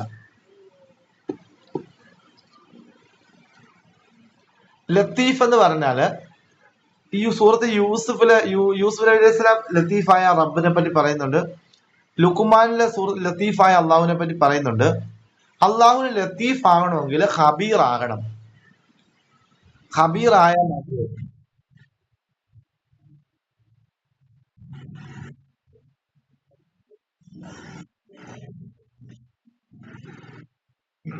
ലത്തീഫ് എന്ന് പറഞ്ഞാൽ ആ വാക്കിന്റെ അർത്ഥം നമ്മൾ കാണാത്ത വഴിയിൽ ഹെൽപ്പ് ചെയ്യുന്നവനാണ്. നമ്മൾ കാണാത്ത വഴിയിൽ, അതായത് ഇപ്പോൾ ആ മഴവെള്ളം വന്നു വീണപ്പോ നിങ്ങൾ പറഞ്ഞില്ലേ, ആദ്യം ഒരു ആൻസർ പറഞ്ഞില്ലേ ഇവിടെ ആരോ, എങ്ങനെയാ മഴ പെയ്യുന്നതെന്ന് വെച്ചപ്പം മേഘത്തിൽ നിന്ന്. അതെ, മേഘത്തിൽ നിന്ന് തന്നെയാണ് മഴ പെയ്യുന്നത്. എല്ലാവരും ഒറ്റ നോട്ടത്തിൽ കാണുമ്പോൾ എങ്ങനെയാണ് മുകളിൽ നിന്ന് മഴ പെയ്യുക. പക്ഷെ നമ്മളിപ്പോ മഴയുടെ പിന്നാമ്പുറത്തൂടെ പോയപ്പോ എവിടം വരെ പോയി? കടൽ വെള്ളം നീരാവിയായിട്ട് മുകളിലോട്ട് പൊങ്ങിയിട്ട് ആകാശം ഘനീഭവിച്ചത് അവിടെ നിന്ന് സഞ്ചരിച്ച് കാറ്റത്ത് വന്നു, ഇടുക്കി ജില്ലയുടെ പല സ്ഥലങ്ങളിലും വന്ന് വീണു, അവിടെ വന്ന് വെള്ളം വീണു. അപ്പൊ ഇത്രയും സംഭവങ്ങൾ നമ്മൾ കണ്ടായിരുന്നോ? കണ്ടില്ല. ഇതാണ് ലത്തീഫായ പടച്ചവൻ. നമ്മളെ ഹെൽപ്പ് ചെയ്യുമ്പോ ആ ഹെൽപ്പിന്റെ പിന്നിൽ നമ്മൾ കാണാത്ത കുറെ പിന്നാമ്പുറങ്ങൾ ഒളിപ്പിച്ചു വെക്കുന്നു. അത് നീ കാണുന്നില്ലേ എന്ന് പടച്ചവൻ ചോദിക്കുന്നത്. അതെന്താ നീ പഠിക്കാത്തെ? നിന്റെ കയ്യിലോട്ട് ഉരുട്ടി വെച്ച് തരുമ്പോ നീ അതിലോട്ട് നോക്കുന്നതിന് പകരം ഇതെങ്ങനെ എന്റെ കയ്യിൽ എത്തി, അതിന്റെ പിന്നിൽ എത്രയോ വഴികൾ അത് സഞ്ചരിച്ചു, അവിടെയാണ് ലത്തീഫായത്. അങ്ങനെ ലത്തീഫായി നീ കാണാത്ത വഴിയിൽ അള്ളാഹു നിന്നെ ഹെൽപ്പ് ചെയ്യണമെങ്കിൽ ഖബീറായ ഒരുവനെ കൊണ്ടേ പറ്റത്തുള്ളൂ. ഖബീർ എന്ന് പറഞ്ഞാൽ ആ വിഷയങ്ങളിലൊക്കെ സൂക്ഷ്മമായ ജ്ഞാനമുള്ള ഒരാളെ കൊണ്ടേ അത് പറ്റത്തുള്ളൂ. പ്രപഞ്ചത്തെ കുറിച്ച്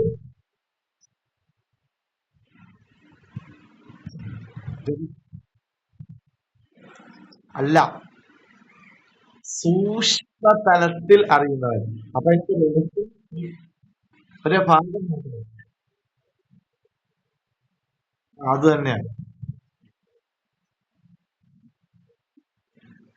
ഇതാ രഹസ്യം എന്ന് പറയുന്നത് എന്താണ്?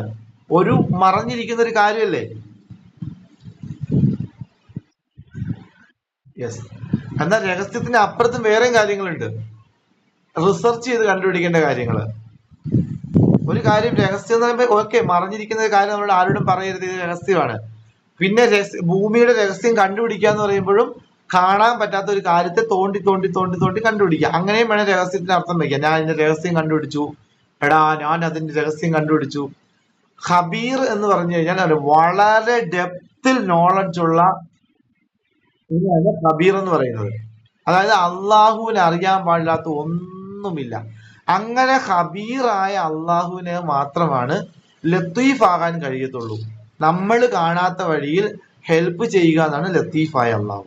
എപ്പോഴും ലത്തീഫുൻ ഖബീർ എന്ന് പറഞ്ഞ രണ്ട് നാമവും പുട്ടും തേങ്ങയും പോലെ ചേർത്തേ പറയത്തുള്ളൂ. കാരണം ഖബീറിന്റെ വഴിയിലൂടെ ലത്തീഫായി മാറുന്നു. ഓക്കെ ആണോ? ഓക്കെ. സൂറത്തുൽ ലുഖ്മാനിൽ പോയി കഴിഞ്ഞാൽ ഇത് പറയുന്നുണ്ടല്ലോ, വ ഇൻ തകു മിസ്കാല ഹബ്ബത്തിൻ മിൻ ഖർദലിൻ ഫതകുൻ ഫീ സഖറത്തിൻ ഔ ഫീ സമാവാതി ഔ ഫിൽ അർദി യഅതി ബിഹ അല്ലാഹു ഇന്നല്ലാഹ ലത്തീഫുൻ ഖബീർ. ഒരു പാറക്കല്ലിന്റെ അകത്ത്, ഒരു ഗുഹയ്ക്കകത്ത് ഒളിപ്പിച്ചു വെച്ചിരിക്കുന്ന ഒരു, അതിന് വേണമെങ്കിൽ കൂടെ പറഞ്ഞുതരാം. പാതിരാത്രിയില് ഉയരമുള്ള തെങ്ങിന്റെ മുകളിലുള്ള തേങ്ങയുടെ ഇടയിലൂടെ നടക്കുന്ന കറുത്ത ഉറുമ്പിന്റെ കാലിനടിയിലുള്ള പൊട്ടുപോലും അറിയണമെങ്കിൽ ഖബീറാകണം. ആ ഖബീറായെങ്കിൽ മാത്രമേ ആ ഉറുമ്പിന് ഫുഡ് കൊടുക്കാൻ പറ്റത്തുള്ളൂ. മനസ്സിലായോ? ഖബീറായാൽ മാത്രമേ ഉറുമ്പിന് ലത്തീഫ് ആകാൻ പറ്റത്തുള്ളൂ. ഉറുമ്പിന് ഫുഡ് കിട്ടുന്നത്, ഉറുമ്പിന് കാരുണ്യം കിട്ടുന്നത് ലത്തീഫ് ആയതുകൊണ്ടാണ്. ലത്തീഫ് ആകണമെങ്കിൽ ഖബീർ ആകണം. ഇത് എല്ലാ ദൈവങ്ങളെ കൊണ്ടും സാധിക്കത്തില്ല. ആണ് അള്ളാഹുവിനെ കുറിച്ച് ഇങ്ങനെ മനസ്സിലാക്കുമ്പോ ഫലസ്തീനിലല്ല, ലോകത്തിന്റെ ഏത് കോണില് പീഡനം അനുഭവിക്കുന്ന, പ്രയാസം അനുഭവിക്കുന്ന മനുഷ്യനെ അള്ളാഹു അറിയുന്നില്ലെന്നാണോ ഈ ചോദ്യത്തിന്റെ അർത്ഥം? ഹബീറും ലത്തീഫുമായ പഠിച്ചവനെ പഠിച്ചു കഴിഞ്ഞാൽ അള്ളാഹു നിന്റെ പ്രയാസം അറിയുന്നില്ലെന്നാണോ? അപ്പോഴാണ് ഇവിടെ ബാത്തിലിന്റെ ശക്തികൾ എന്ന് പറയുന്നത്. അള്ളാഹു ഉറക്കമാണ്, അള്ളാഹ് എവിടെ പോയി, അള്ളാഹ് ഉണ്ടെങ്കിൽ സഹായിച്ചനെ, അള്ളാഹു ഒന്നും ഇല്ല, നീ വിട്ടോ, നിന്റെ ജീവിതത്തിൽ ഇപ്പൊ തട്ടുകേടുകൾ മാത്രമാണ്, നെഗറ്റീവ് മാത്രമാണ്, നീ മതം വിട്ടോളൂ. അള്ളാഹുടെ വിവാദത്തിൽ ഒന്നും കാര്യമില്ല. പഠിച്ചവൻ പറയാം, ഒന്ന് പോടാവേ, നിന്റെ ഇവിടുത്തെ പേന പോലത്തെ പ്രശ്നം, ഇവിടുത്തെ ഭൂമിയും സൂര്യനും ഒക്കെ ഞാൻ നിനക്ക് ഇത്രയും സെറ്റപ്പ് ആക്കി തരുമ്പം എന്റെ കാരുണ്യം നോക്കി 800 കോടി ജനങ്ങൾക്കും കൃത്യമായി ഞാനിങ്ങനെ എന്റെ റഹ്മത്ത് വീശിക്കൊണ്ടേയിരിക്കുകയാണ്. കാരണം നീ പോലും കാണാത്ത വഴിയിലാണ് ഞാൻ എത്രയോ സഹായം തരുന്നത്. അതേ സമയത്ത് ഭൂമിയുടെ ഒരു കോണിൽ എന്റെ കുറെ അടിമകൾ പീഡനം അനുഭവിക്കുന്നുണ്ട്. ഓക്കെ, ഐ നോ ദാറ്റ്, എനിക്കറിയാം, ഞാൻ സഹായിക്കേണ്ട സമയത്ത് സഹായിച്ചോളാം. പക്ഷെ ഞാൻ ഇപ്പൊ അതിനേക്കാൾ വലിയ സഹായമാണ് ചെയ്തുകൊണ്ടിരിക്കുന്നത്. എന്താണ്? ഈ ഭൂമി മുഴുവനും, ഈ ഭൂമിയിലെ 800 കോടി ജനങ്ങളും ഇപ്പോ കൃത്യമായിട്ട് ഉണരുകയും ഉറങ്ങുകയും ചെയ്യുന്നത് ഞാനിവിടെ വേറെ സഹായം ചെയ്തുകൊണ്ടിരിക്കുന്നതാണ്. അപ്പൊ നീ പിന്നെ ഒരു ചെറിയ പ്രശ്നത്തെ ആളുകളുടെ മുമ്പിൽ അവതരിപ്പിച്ച് ഞാൻ ഇല്ല എന്നൊക്കെ പൊട്ടത്തരം പറയാതെ, ബാത്തിൽ വിളമ്പാതെ എഴുന്നേറ്റ് പോ. അന്നല്ലാഹു അൽ ഹഖ്. നോക്കി എത്ര സുന്ദരമായിട്ടാണ് ആയത്തിന് വിശദീകരിച്ചിട്ടുള്ളത്. ഓക്കെയാണോ?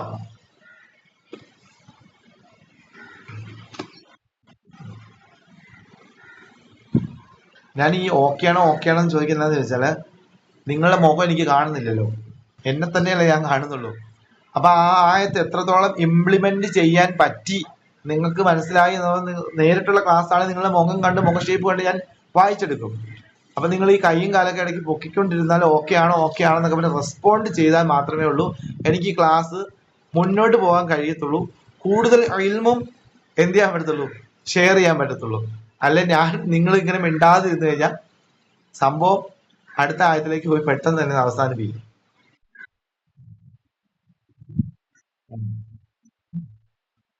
മാഷാ അല്ലാഹ്, ആ ചോദിക്കുന്നതിന് മറുപടിയാ വേണ്ടത്. ഇനി 64-ാമത്തെ ആയത്ത്, 62-ും 63-ലും പറഞ്ഞെന്താ? 62-ല് രാത്രി പകല് പറഞ്ഞു, 63-ല് ഭൂമിയിലെ പച്ചപ്പ് പറഞ്ഞു. ഇനി 64-ല് ഒരു കട്ടയും കൂടെ കയറ്റി പിടിക്കുകയാണ്. ലഹു, അവനാണ്, ആ അള്ളാഹുനാണ്, മാഫിസ് സമാവാതി വമാഫിൽ അർള്, ഈ പ്രപഞ്ചത്തിലും ഈ ഭൂമിയിലുള്ള എല്ലാത്തിന്റെയും ഓണർഷിപ്പ്, അബ്സല്യൂട്ട്ലി ഫുൾ ഉടമസ്ഥാവകാശം അള്ളാഹുവിനാണ്. യൂണിവേഴ്സൽ ഓണർഷിപ്പ് പഠിച്ചോ പറയുന്നത്. ലഹു മാഫി സമാവാതി വമാഫിൽ അർള്. അങ്ങനെ വരുമ്പോ ഈ ആയത്തിന്റെ അവസാനം 2 അസ്മാ സിഫാത്ത് കൊണ്ടുവച്ചിട്ടുണ്ട്. അത് ഏതൊക്കെയാ നോക്കിയേ. ഇന്നല്ലാഹുവ ലഹുവ, എന്താ ഗനിയും ഹമീദ് എന്ന് പറഞ്ഞ? ആ ഗനി എന്ന് പറഞ്ഞ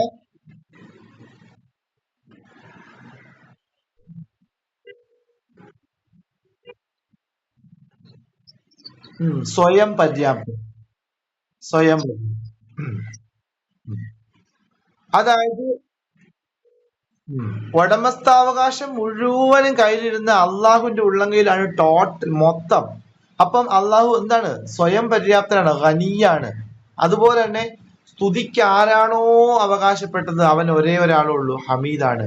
ഇവിടെ ചില ആളുകൾ ചോദിക്കും, അള്ളാഹു സ്വയം പൊക്കിയല്ലേ, അള്ളാഹു തന്നെ SP അല്ലേ, സ്വയം പുകഴ്ത്തുമല്ലേ, അതുകൊണ്ട് എന്നെ നിങ്ങൾ സ്തുതിക്കൂ. എപ്പോഴും സ്തുതി ചോദിച്ചു മേടിക്കുന്ന അള്ളാഹു അല്ലേ? പൊട്ടന്മാരായ നിരീശ്വരവാദികൾ ഇങ്ങനെ ചോദിക്കുന്നേക്കാം, അള്ളാഹു സ്തുതി ചോദിച്ചു മേടിക്കല്ലേ, അള്ളാഹുവിനെ അക്ബർ എന്ന് പറയാൻ. അതവർ ഈ മനുഷ്യ കൺസെപ്റ്റിലാണ് ഈ പൊട്ടന്മാർ ഇത് കാണുന്നത്. മനുഷ്യ കൺസെപ്റ്റ്. ഒരാൾ പറയടാ, എന്നെ എപ്പോഴും നീ നല്ലാക്കി പറയട്ടോ, ഞാൻ സുന്ദരനാണെന്ന് പറ, എനിക്ക് നല്ല കഴിവുണ്ടെന്ന് പറ, ഇങ്ങനെ പറയാന്ന് പറയുമ്പോൾ SP എപ്പോഴും ചോദിച്ചു മേടിക്കാണ്. ഈ ഒരു കോൺസെപ്റ്റിൽ നിന്നുകൊണ്ടാണ് ഇവർ അള്ളാഹുവിനെ മനസ്സിലാക്കുന്നത്. ഇവിടെ പഠിച്ചവൻ പറയുന്നത് എന്താ? യൂണിവേഴ്സൽ ഓണർഷിപ്പ് മുഴുവനും അള്ളാഹുവിന്റെ കയ്യിലാണ്. സ്തുതിക്കാൻ യഥാർത്ഥത്തിൽ അർഹനുണ്ടെങ്കിൽ അത് ഞാൻ മാത്രമാണ്. അത് നീ സ്തുതിക്കൂ എന്ന് പറയുമ്പോൾ നിനക്ക് എത്രത്തോളം ബോധമുണ്ടെന്നാ പഠിച്ചവൻ ചോദിക്കുന്നത്. അല്ലാതെ എനിക്ക് നിന്റെ സ്തുതി വേണമെന്നല്ല. ഞാൻ ഓൾറെഡി ഖനിയാണ്. കണ്ടോ, ഖനി എന്ന് പറഞ്ഞാൽ എന്താണ്?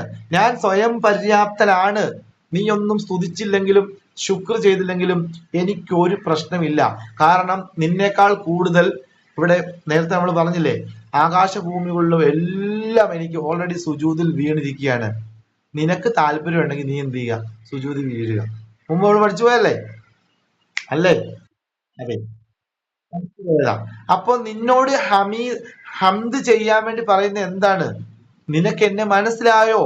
എന്റെ വലിപ്പം മനസ്സിലായോ? നീ എന്നെ കുറിച്ച് പഠിച്ചോ? നീ പഠിക്കും തോറും നിന്നക്കിൽ ഉണ്ടാകുന്ന അൽഹംദുലില്ലാ ഹംദാണ്. കാരണം എന്റെ കയ്യിൽ വന്നതൊന്നും വെറുതെ വന്നതല്ല. ലത്തീഫായ അള്ളാഹു ഞാൻ പോലും കാണാത്ത രീതിയിൽ എന്നെ ഒരുപാട് സപ്പോർട്ട് ചെയ്തു. ഈ പ്രപഞ്ചത്തെ ഒരുപാട് കൺട്രോൾ ചെയ്യുന്നു. ഒരിക്കലും ദൈവമില്ല, മുന്നോട്ട് പോകില്ല എന്ന് പഠിക്കും തോറും നീ അൽഹംദുലില്ലാ, സുബ്ഹാനല്ലാ, അല്ലാഹു അക്ബർ ഇത് നിന്റെ നാവിൽ നിന്ന് വന്നുകൊണ്ടേയിരിക്കും. അപ്പൊ പഠിക്കാനാണ് പഠിച്ചവൻ പറയുന്നത്. പക്ഷെ മറ്റേവര് മനസ്സിലാക്കിയെന്നറിയോ? എപ്പോഴും പഠിച്ചവൻ സ്തുതി ചോദിച്ചുകൊണ്ടിരിക്കുകയാണ്. അള്ളാഹ്ക്ക് തന്നെ സ്തുതി, മനസ്സിലാകാത്തവന്മാരുടെ സ്തുതി. അതുകൊണ്ടാണ് പറയുന്നത് ചുമ്മാ തസ്ബീഹ് എടുത്തിട്ട് അൽഹംദുലില്ലാ അൽഹംദുലില്ലാ എന്ന് പറയുന്നത് എന്താണ്? സുബ്ഹാനല്ലാഹ് സുബ്ഹാനല്ലാഹ് പറയുന്നത് എന്താണ്? ഇങ്ങനെ വിഷയങ്ങളെ കുറിച്ച് പഠിച്ചിട്ട് ആ പറയുമ്പം അള്ളാഹുവിന് ഭയങ്കരമായി ഇഷ്ടമാണ്. കഴിഞ്ഞില്ല, പഠിച്ചവന്റെ വലിപ്പം നമ്മളെ പറഞ്ഞുകൊണ്ടേയിരിക്കും. അതെ, 65-ാമത്തെ ആയത്തിൽ വീണ്ടും പോകുന്നു. അലം തറ എന്താണ് അർത്ഥം? അലം തറ നിനക്ക് ബോധ്യമാകുന്നില്ലേ? അന്നല്ലാഹ തീർച്ചയായും അല്ലാഹു സഖറ ലക്കും നിങ്ങൾക്ക് ഓരോരുത്തർക്കും അധീനമാക്കി തന്നു മാഫിൽ അർളി ഭൂമിയിലുള്ളത്. നോക്കിയ വീണ്ടും ഭൂമിയിലോട്ട് വന്നു. കാരണം ഭൂമിയിലുള്ളത് നമുക്ക് പഠിച്ചവൻ കുറെ നമ്മൾക്ക് സഹറ എന്ന് പറഞ്ഞ പദം മുമ്പ് പഠിച്ചിട്ടുണ്ട്, ഓർക്കുന്നുണ്ടോ? സഹറ ഈ സൂറത്തിൽ തന്നെ.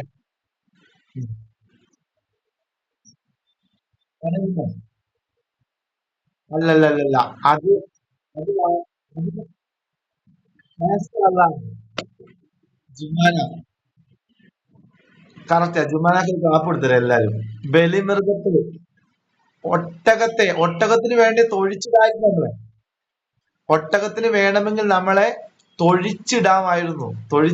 പക്ഷെ ആ ഒട്ടകത്തിന് സിമ്പിൾ ആയിട്ട് പഠിച്ചോ പറഞ്ഞ സഹറ അധീനമാക്കി തന്നു.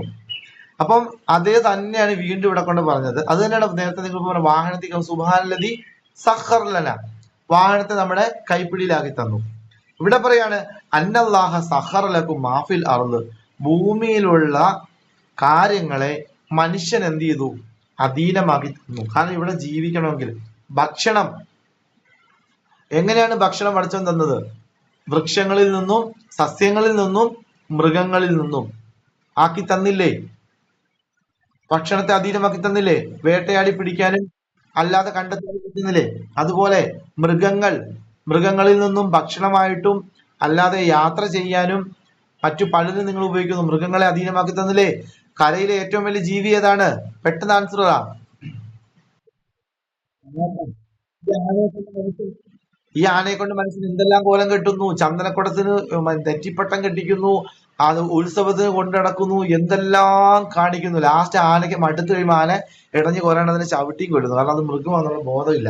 അള്ളാഹു വളരെ സഖറിലേക്ക്, അതായത് മൃഗത്തിനെ പോലും തസ്ബീഹ് ചെയ്തുകൊണ്ടിരിക്കുന്ന ഒരു സാധനമാണ് ആ മൃഗം. ആ മൃഗത്തെ പോലും ഒരു പരിധിക്ക് അപ്പുറത്തേക്ക് ഉപദ്രവിച്ചു കഴിഞ്ഞപ്പം ഒട്ടകം വന്ന് റസൂലുള്ളാഹിയുടെ പരാതി പറഞ്ഞിട്ടുണ്ട്. ആ ഒട്ടകത്തിന്റെ മുഖം കണ്ട് റസൂലുള്ളാഹി അതിന്റെ ഓണറെ വിളിച്ചിട്ട് പറഞ്ഞു, ഇതൊരു മൃഗമാണ്, വെറും എന്താണ് ബോധമില്ലാത്ത ഒരുത്തനാകാതെ എന്ന്. അപ്പൊ വളർത്തു മൃഗങ്ങൾ, ഡൊമസ്റ്റിക് ആനിമൽസിനെ ശകാരിക്കരുതെന്ന് റസൂലുള്ളാഹി പഠിപ്പിച്ചു. എസ്പെഷ്യലി കോഴിയും പൂച്ചയും. പൂച്ച ഉറങ്ങുവാണെങ്കിൽ അതിനെ ഡിസ്റ്റർബ് ചെയ്യരുത്, കിടന്ന് ഉറങ്ങിക്കോട്ടെ. ഇങ്ങനെയെല്ലാം. കോഴി കൂകുമ്പോൾ മലക്കുകളെ കാണുന്നു. ഇങ്ങനെയൊക്കെ നമ്മൾ പറയാൻ ഉള്ള ഇതെന്ന് വെച്ചാൽ വളർത്തു മൃഗങ്ങളോട് നമുക്ക് ഒരു അറ്റാച്ച്മെന്റ് വരാൻ വേണ്ടിയിട്ടാണ്. കാരണം ഇതെല്ലാം ഓൾറെഡി അള്ളാഹുവായിട്ട് കോണ്ടാക്ട് ഉണ്ട്. അള്ളാഹുവിനെ തസ്ബീഹ് ചെയ്യുന്നു എന്ന് വെച്ചാൽ നമ്മളെക്കാൾ ആലിമീങ്ങളാണ് ഈ മൃഗവും ഈ ലോകത്തുള്ള മറ്റു പലരും. നമ്മളാണ് ബാക്കിൽ നിൽക്കുന്നത്, നമ്മളെ ഫ്രണ്ടിലാണെന്ന് വിചാരിക്കരുത്. ഈ ദാബത്തുൽ അർദ് എന്ന് കേട്ടിട്ടുണ്ടോ? ദാബത്തുൽ അർദ് ദാപത്തിലർന്ന് അന്ത്യനാളിൽ വരുന്ന ഏറ്റവും വലിയൊരു അടയാളമാണ്. ആ മൃഗം വന്നിട്ട് പറയും, സൂറത്ത് നംല് ഇപ്പൊ തറാവീന് ഓതുന്ന ആയത്തിൽ തന്നെ പറയുന്നുണ്ട്, അങ്ങനെ ഒരു മനുഷ്യന്റെ ഒരു പരിധിക്ക് അപ്പുറത്തേക്കുള്ള ഈ എന്താണ് അള്ളാഹുവിന്റെ നിഷേധം കഴിയുമ്പോൾ ഒരു മൃഗം വന്നിട്ട് സംസാരിക്കും. ഏയ് നിനക്ക് ഇതുവരെ ബോധ്യമായില്ലേ? മൃഗം സംസാരിക്കുമ്പം മൃഗങ്ങൾക്കിടയിൽ കമ്മ്യൂണിക്കേഷൻ ഉണ്ട്. ആ കമ്മ്യൂണിക്കേഷൻ ഒരിക്കലും ഐഡന്റിഫൈ ചെയ്യുന്ന രീതിയിലല്ല നമ്മളെ അള്ളാഹു പ്രപഞ്ചത്തെ ട്യൂൺ ചെയ്തത്. നമ്മുടെ കമ്മ്യൂണിക്കേഷൻ മൃഗത്തിനും എന്തല്ല, ആപ്റ്റ് അല്ല. പക്ഷേ മൃഗത്തെ നമ്മൾ ഭക്ഷണം കൊടുത്ത് ഇണക്കി കഴിയുമ്പോൾ നമ്മുടെ ചില നോൺ വെർബൽ കമ്മ്യൂണിക്കേഷൻ ഉണ്ട്. കൂടുതലും സ്ത്രീകളാണ് ഉപയോഗിക്കുന്നത്. കോഴി ബ ബ ബ ബ ബ ഇങ്ങനെയൊക്കെ കാണിക്കുന്നത്. അപ്പൊ ഈ മൃഗം നമ്മുടെ അടുക്കലേക്ക് ഇങ്ങനെ പതിയെ പതിയെ വരുന്നുണ്ടല്ലോ, അത് അവരും തമ്മിൽ ഒരു നോൺ വെർബൽ, പൂച്ചനെ ഇങ്ങനെ വിളിക്കുമ്പം ഒരു നോൺ വെർബൽ കമ്മ്യൂണിക്കേഷൻ ഉണ്ട്. എന്നാൽ ഈ മൃഗത്തിന്റെ കമ്മ്യൂണിക്കേഷൻ നമ്മുടെ കമ്മ്യൂണിക്കേഷൻ തമ്മിൽ ഓൺ ആണെങ്കിൽ നമുക്ക് പരസ്പരം സംസാരിക്കാവുന്ന ഒരു ലോകം ഉണ്ടായിരുന്നു. കാർട്ടൂണുകൾ നിങ്ങൾ കുട്ടികൾ കാണുമ്പോൾ ടോം ആൻഡ് ജെറിക്കകത്ത് മൃഗങ്ങളും മനുഷ്യരും തമ്മിൽ സംസാരിക്കുന്നുണ്ട്. ഈ ഒരു കോൺസെപ്റ്റിലേക്ക് എന്തിന് സുലൈമാൻ നബി അലൈഹി സ്വലാമിന് അള്ളാഹു ഇത് ഓപ്പൺ ആക്കി കൊടുത്തു.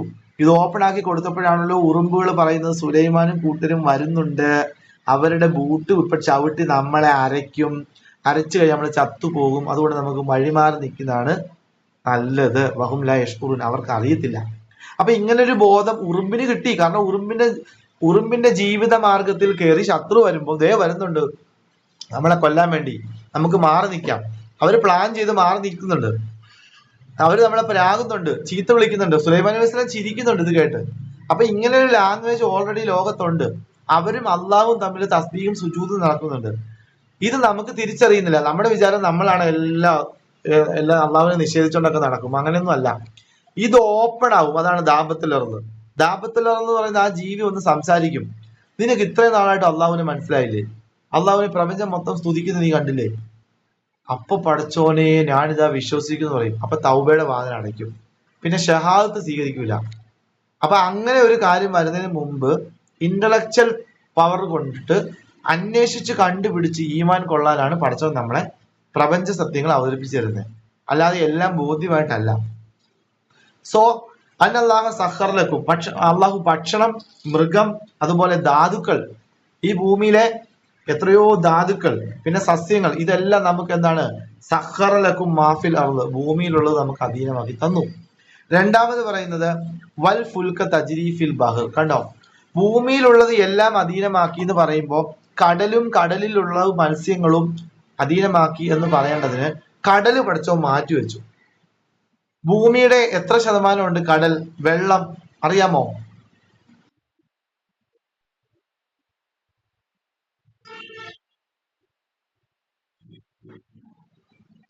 ഭൂമിയുടെ 1/3 മാത്രമേ കരയുള്ളൂ, ബാക്കിയെല്ലാം വെള്ളമാണ്. അപ്പൊ നിങ്ങൾ പറഞ്ഞ ശരിയാണ്, 2% വെള്ളമാണ്. അപ്പൊ കരയേക്കാൾ കൂടുതൽ വെള്ളമാണ്. അപ്പൊ പഠിച്ചവൻ ആ വെള്ളത്തെ തന്നെ സ്പെഷ്യൽ ആയിട്ട് പറഞ്ഞു, ഭൂമിയെ നിങ്ങൾക്ക് അധീനമാക്കി തന്നു, ഭൂമിയിലുള്ളത്. വൽ ഫുൽക്ക, കപ്പൽ. അത് പ്രത്യേകിച്ച് പറയാണ്, നേരെ ഓഷ്യോളജി പഠിപ്പിക്കാൻ വേണ്ടി പോവാണ്. കപ്പൽ തജിരി, ആ കപ്പൽ സഞ്ചരിക്കുന്നു, ഫിൽ ബഹരി, കടലിൽ.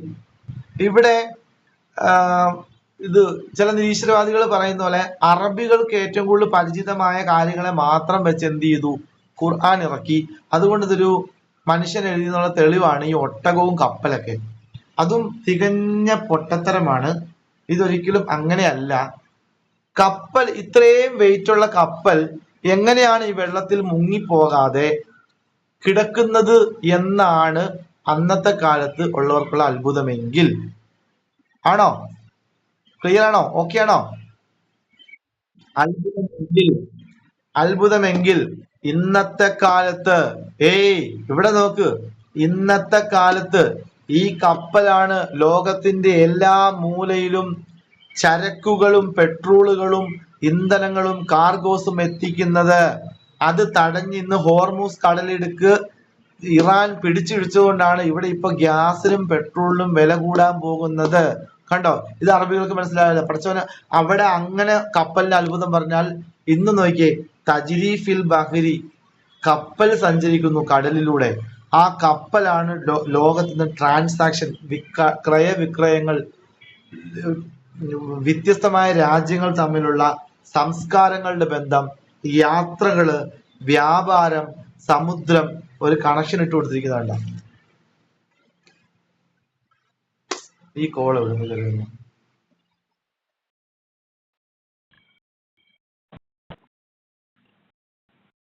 ഹലോ ഹലോ, അല്ലല്ല, ഗൂഗിൾ മീറ്റിൽ അതെ കട്ട് ചെയ്ത് വിട്ടെ, ഞാൻ വിളിക്കാം.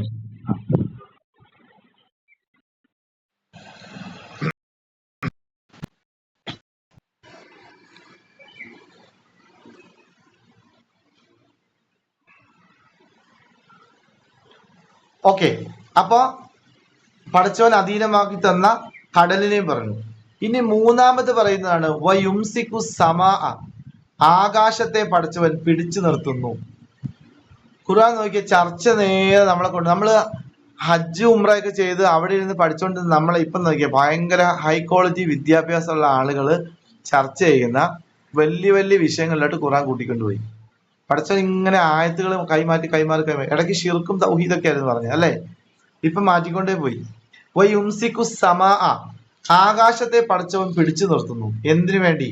അൻ തഖഅ അലൽ അർളി, അത് ഭൂമിയുടെ മേൽ പതിക്കാതിരിക്കാൻ വേണ്ടി. അതെന്തായിരിക്കും അങ്ങനെ പറഞ്ഞത്? ഭൂമിയുടെ മുകളിലോട്ട് വന്ന് വീഴാതിരിക്കാൻ വേണ്ടി. പറയട്ടെ, മുകളിൽ കാണുന്ന സൗരയൂഥം കണ്ടിട്ടുണ്ടോ? സൗരയൂഥം പിക്ചറില് സെൻട്രൽ സൂര്യൻ സെൻട്രൽ സൂര്യൻ, അതിന് ചുറ്റിനും കുറെ 9 ഗ്രഹങ്ങള് കറങ്ങുന്നു, നവഗ്രഹങ്ങൾ. ഇതാണ് സൗരയൂഥം എന്ന് പറയുന്നത്. ഇതിന്റെ അകത്ത് എന്തെങ്കിലും പിടുത്തത്തിലാണോ ഈ ഗ്രഹങ്ങൾ കറങ്ങുന്നത്? വള്ളി ഒന്നുമല്ല, ചുമ്മാ അന്തരീക്ഷത്തിൽ നിന്നത് കറങ്ങിക്കൊണ്ടേയിരിക്കുക. അതിനെ സയൻസ് വിളിക്കുന്ന ഓർബിറ്റ് എന്നാണ്. അതിന്റെ ഒരു ഓർബിറ്റ് എന്ന് പറഞ്ഞാൽ ഒന്നുമില്ല, സാങ്കല്പികമായ ഒരു ഓർബിറ്റ് ആണ്.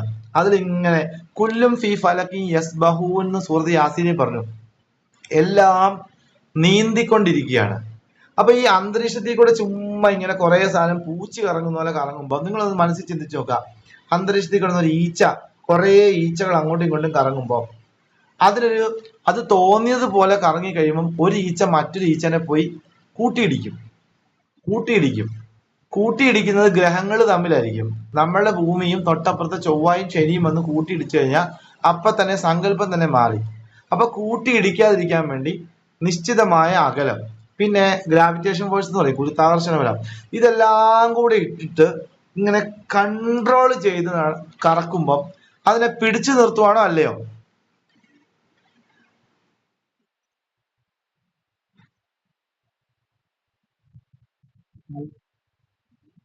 അതല്ല ചോദിച്ചത്, അതിനെ പിടിച്ചു നിർത്തിയാണോ കറക്കുന്നത് അല്ലേ, അതോ ചുമ്മാ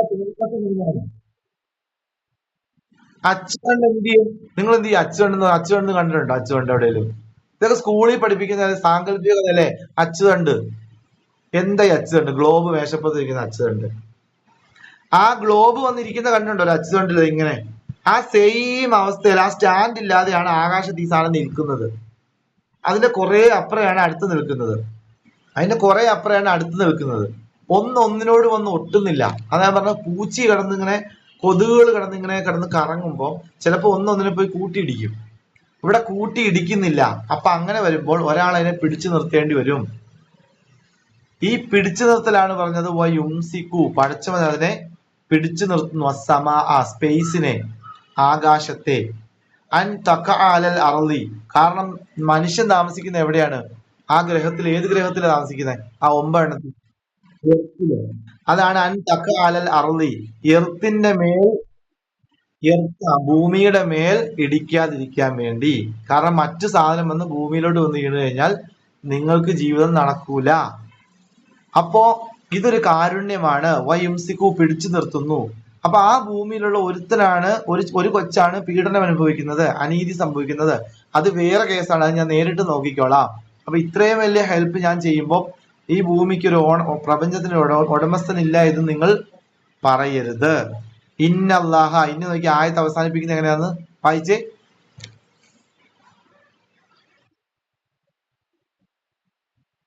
എന്താ അർത്ഥം?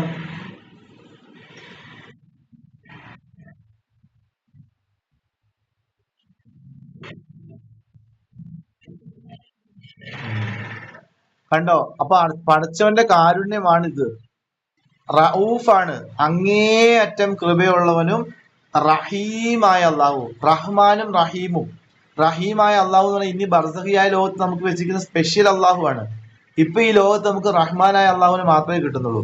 അപ്പോ റഹീമും റഊഫുമായ അള്ളാഹു ആണ് നിങ്ങളുടെ ജീവിതത്തെ ഇത്രയും വലിയ അറ്റ്മോസ്ഫിയർ, പരിസ്ഥിതി എല്ലാം സെറ്റ് ചെയ്ത് തന്നത് എന്ന് നോക്കി. അള്ളാഹുവിനെ സ്ഥാപിക്കാൻ വേണ്ടി ഇപ്പൊ അള്ളാഹു സത്യം പറഞ്ഞാല് ഇവിടെ പഠിപ്പിച്ച വിഷയങ്ങള് കടല്, കപ്പൽ സഞ്ചാരം, ഭൂമി, അതിന്റെ പച്ചപ്പ്, ആകാശഭൂമി, രാത്രികൾ, പകലുകൾ, ഗ്രഹങ്ങൾ, അതിന്റെ ഗ്രാവിറ്റേഷൻ ഫോഴ്സ്, അതിന്റെ കൃത്യമായ അകലം, ഇത്രയും സംഗതികൾ പഠിപ്പിച്ചു. ഇത് ശരിയായ രീതി പഠിക്കണമെങ്കിൽ മദ്രസയിൽ പോണോ സ്കൂളിൽ പോണോ? മദ്രസ ഏത് വിഷയം? കർമ്മശാസ്ത്രം പഠിച്ചാൽ കിട്ടുമോ മദ്രസയില്? മദ്രസയിൽ പോയത് ഇതിനകത്ത് ഏത് വിഷയം പഠിക്കാൻ പറ്റുന്നേ? ഈ 62, 63, 64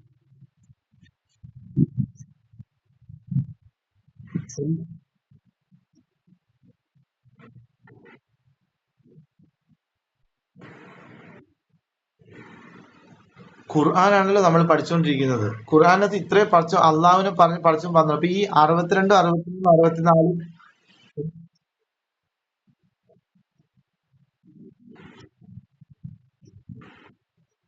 അതെ, അതാണ് അതാണ് ആൻസർ. വിവരം വേണം, വിവരം വേണം. സ്കൂളിൽ പോണം, കോളേജിൽ പോണം. അതായത് മുസ്ലിമീങ്ങളോട് ഇക്ര എന്ന് ഫസ്റ്റ് ഖുർആൻ പറയാനുള്ള കാരണം തന്നെ ഇതാണ്. വെറും ദർസ് വിദ്യാഭ്യാസവും ഈ 7ാം ക്ലാസ് ഗുസ്തിയും മദ്രസ വിദ്യാഭ്യാസം കൊണ്ടിരുന്നാൽ നിങ്ങൾക്ക് ഖുർആൻ മരിച്ചെടുത്തോളാം മാത്രമേ മക്കളെ ഉപകരിക്കത്തുള്ളൂ എന്ന് പഠിച്ചവൻ പറഞ്ഞതാ. അത് നിങ്ങളെ കൊണ്ട് പറയിപ്പിക്കാൻ വേണ്ടി ഞാൻ ചോദിച്ചതാ. നിങ്ങളുടെ മുമ്പിൽ ഒസ്താദന്മാരുടെ ഖുർആൻ എന്ന് പറയുന്നത് മരിച്ച വീട്ടിൽ ഓതി യാസീൻ ഓതി ഹദിയ ചെയ്യുന്ന സാധനമാണ്. എന്നാൽ ഖുർആൻ എന്ന് പറയുന്ന ലോകത്തെ ഏറ്റവും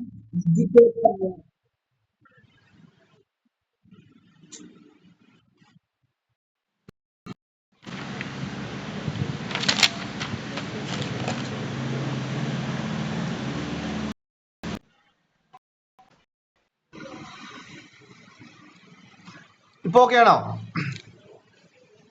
അപ്പൊ ഖുർആൻ എന്ന് പറയുന്നത് ലോകത്തെ ഏറ്റവും എഡ്യൂക്കേറ്റഡ് ആയ ആളുകളുടെ വേദഗ്രന്ഥമാണ്.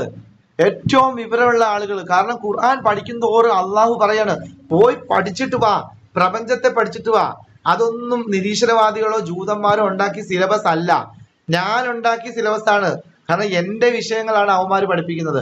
നിന്നെ പഠിപ്പിക്കുന്ന ടീച്ചർ ഏലിയാമയോ സാറാമയോ ഏതെങ്കിലും അമുസ്ലിങ്ങളായിക്കോട്ടെ, അല്ലെങ്കിൽ സ്റ്റീഫൻ ഹോക്കിംഗ് ഒക്കെ ആയിക്കോട്ടെ, തിയറി ഒക്കെ ആയിക്കോട്ടെ, പക്ഷേ ഖുർആനാണ് ചർച്ച ചെയ്യുന്നത്. അപ്പൊ തഫ്സീർ ആണ് ശരിക്കും പറഞ്ഞാൽ കോളേജുകളിൽ പോയി നമ്മുടെ മക്കൾ പഠിക്കുന്നത്. ഈ പെർസ്പെക്റ്റീവിൽ പോയി പഠിച്ചു കഴിഞ്ഞാൽ അതും ഖുർആൻ പഠിത്തം തന്നെയാണ്.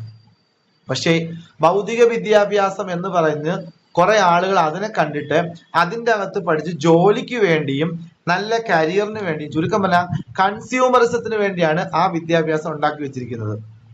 ഖുർആൻ എന്ന് പറയുന്നത് മദ്രസയിൽ വന്ന് ഖത്ത ഓതാൻ, ഖത്തം പോലും അല്ല, ഖത്തമുൽ ഖുർആൻ അല്ല, ഖത്ത ഓതാൻ, ഖത്ത ഓതാനുള്ള ഒരു വേദഗ്രന്ഥം മാത്രമാണ് ഖുർആൻ എന്ന് പറയുന്നത്. എത്ര തോൽവിയാന്ന് നോക്കിയ മുസ്ലിമീങ്ങളുടെ അവസ്ഥ.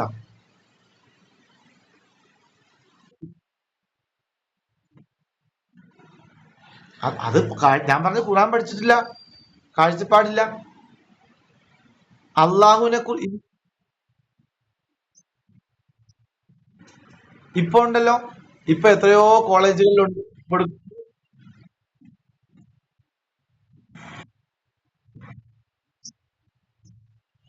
എന്തുകൊണ്ടാണ് ഇല്ലാത്തതിന് കാരണം?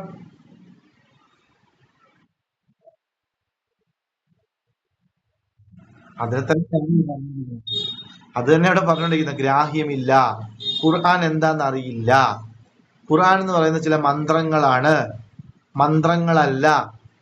ഖുർആൻ എന്ന് പറയുന്നത് പ്രപഞ്ചത്തെ പഠിച്ചവൻ. ഇനി ഈ ഭൗതിക വിദ്യാഭ്യാസം നേടാൻ പറഞ്ഞ എന്താ? അതില് വലിയ കരിയർ ഉണ്ടാക്കി ജോലി മേടിക്കാൻ വേണ്ടിയിട്ടാണോ? അതിനകത്ത് നീ ഒരുപാട് സ്വത്ത് കണ്ടെത്താൻ വേണ്ടിയിട്ടാണോ? അല്ല. അള്ളാനെ മനസ്സിലാക്കാൻ, അള്ളാനെ പഠിക്കാൻ. എന്താണ് അള്ളാഹു എന്ന് പഠിക്കാൻ. അപ്പൊ എന്റെ ഒരു അഭിപ്രായത്തിൽ ശരിക്കും ഒരു ഉസ്താദ് എന്നൊക്കെ പറയുമ്പോൾ ജസ്റ്റ് ഖുർആൻ ഓതി അർത്ഥം പറഞ്ഞു കൊടുത്താൽ പോരാ. എല്ലാ വിഷയങ്ങളെ കുറിച്ചും ധാരണ വേണം. എല്ലാ വിഷയങ്ങളെ കുറിച്ചും, സൈക്കോളജിയും സയൻസും ഫിസിക്സും ബയോളജിയും കോസ്മോളജിയും സുവോളജിയും എല്ലാ ഐറ്റവും. ഇൻഷാ അല്ലാഹ് നമ്മളൊരു ഖുർആൻ ഇൻസ്റ്റിറ്റ്യൂട്ട് തുടങ്ങുവാണെങ്കിൽ നമ്മുടെ മക്കളെ എല്ലാ ഏരിയയെ കുറിച്ചും ധാരണ കൊടുക്കണം. അങ്ങനെ വരുമ്പോൾ നല്ല പ്രൊഡക്റ്റീവായ ഖുത്ബകളും പ്രൊഡക്റ്റീവായ ഖുർആൻ ക്ലാസ്സും സർവ്വ സാധനങ്ങളും കിട്ടും. സംഭവം ഇതാണ്. അള്ളാഹു നോക്കിയ അള്ളാഹുവിന് ഭൂമിയിലെ അനീതിയും പ്രയാസവും പ്രശ്നങ്ങളും അനുഭവിക്കുന്ന മനുഷ്യരെ നിങ്ങൾ അള്ളാഹു നിങ്ങളെ കാണുന്നില്ല എന്ന് വിചാരിക്കുന്നുണ്ടെങ്കിൽ നിങ്ങൾ ഈ പ്രപഞ്ചത്തിലോട്ടൊന്ന് കണ്ണോടിക്കൂ. ഇവിടെ എത്രയെത്ര കാര്യങ്ങളാണ് ഞാൻ ചെയ്യുന്നത് എന്ന് പറയാൻ വേണ്ടി പഠിച്ചവൻ എത്ര വിഷയങ്ങളാണ് നമ്മൾ മുമ്പിൽ പഠിപ്പിച്ചത് അല്ലേ? എത്ര വിഷയങ്ങളാണ് പഠിപ്പിച്ചത്? എത്ര പേർക്കുള്ള മറുപടിയാ കൊടുത്തേ? എത്ര നിരീശ്വരവാദികളെ പഠിച്ചവൻ കണ്ടം വഴി ഓടിച്ചെന്ന് നോക്കിയേ. നമുക്ക് അടുത്തതിലോട്ട് പോകാം. ദേ ഇതാണ് കോർ പോയിന്റ് 66. ഇവിടെയാണ് മനുഷ്യനെ പഠിപ്പിക്കുന്നത്. വഹുവല്ലദി, ഇത്രയും പറഞ്ഞിട്ട് പഠിച്ചവൻ പറയാണ്, ഒരു നിമിഷം അള്ളാഹുവിനെ നോക്കി. അള്ളാഹുവിന്റെ അടുത്തല്ലേ നമ്മൾ ഇരിക്കുന്നേ? അള്ളാഹുവിന്റെ അടുത്തല്ലേ ഇരിക്കണേ? നോയമ്പും വിളിച്ചല്ലേ? എന്റെ അള്ളാ, നീ ഇത്രയും വലിയ സംഭവമായിരുന്നോ? ഞാനും വിചാരിച്ചോണ്ട് നീ ദൂരെ ഇരിക്കുന്ന ഒരു ദൈവമാണെന്നാ. നീ ഇത്രയും സെറ്റപ്പ് ആയിരുന്നു പഠിച്ചോന്റെ ഖുർആനിൽ കൂടെ. ഖുർആനും ഞങ്ങളുടെ ലൈഫും പ്രപഞ്ചവും ഒക്കെ ആയിട്ട് ഇത്രയും കണക്ട് ചെയ്ത് ഒരു മാസ്മരിക മാജിക് സിലബസ് നീ ഒരുക്കി വെച്ചിട്ടുണ്ടായിരുന്നല്ലേ? എന്നിട്ട് ഞങ്ങൾ ഈ ഖുർആനെ അറിയാതെ പൊട്ടന്മാരായിട്ട് ഖുർആനെ വേറെ എന്തൊക്കെയോ ആയിട്ട് ഞങ്ങൾ കണ്ടോണ്ട് പോയല്ലോ പഠിച്ചോനെ. ഇത്രയൊക്കെ ഉണ്ടായിരുന്നെങ്കിൽ ഞങ്ങൾ ഞങ്ങളുടെ ആയുസ് നേരത്തെ തന്നെ ഉപയോഗപ്പെടുത്തിയല്ലോ നാഥ എന്ന് നമുക്ക് അള്ളാഹുവിനോട് പറയാം. അള്ളാഹു നമ്മളെ മനസ്സിലാവും. ഇതാ നീ ഖുർആൻ പഠിക്കേണ്ട പോലെ പഠിച്ചപ്പോ നിനക്ക് എന്നെ തിരിയാൻ തുടങ്ങിയല്ലേ? എന്നാ ഇനി നോക്കിക്കോ. വഹുവല്ലദി, അവനാണ്, അള്ളാഹു ആണ്. എന്തിനാ ഇത്രയും പറഞ്ഞത്? അഹിയാക്കും, നിങ്ങളെ അഹിയാക്കും, ജീവിപ്പിച്ചത്, അത് ജനിപ്പിച്ചത്, ജീവിപ്പിച്ചത്. സുമ്മ യുമീത്തുക്കും, പിന്നീട് അവൻ നിങ്ങളെ മരിപ്പിക്കുന്നു. സുമ്മ യുഹീക്കും, പിന്നീട് അവൻ നിങ്ങളെ ജീവിപ്പിക്കുന്നു. ഇന്നൽ ഇൻസാൻ ലകഫൂർ, മനുഷ്യൻ അങ്ങേ അറ്റം നന്ദി കെട്ടവനാണ്.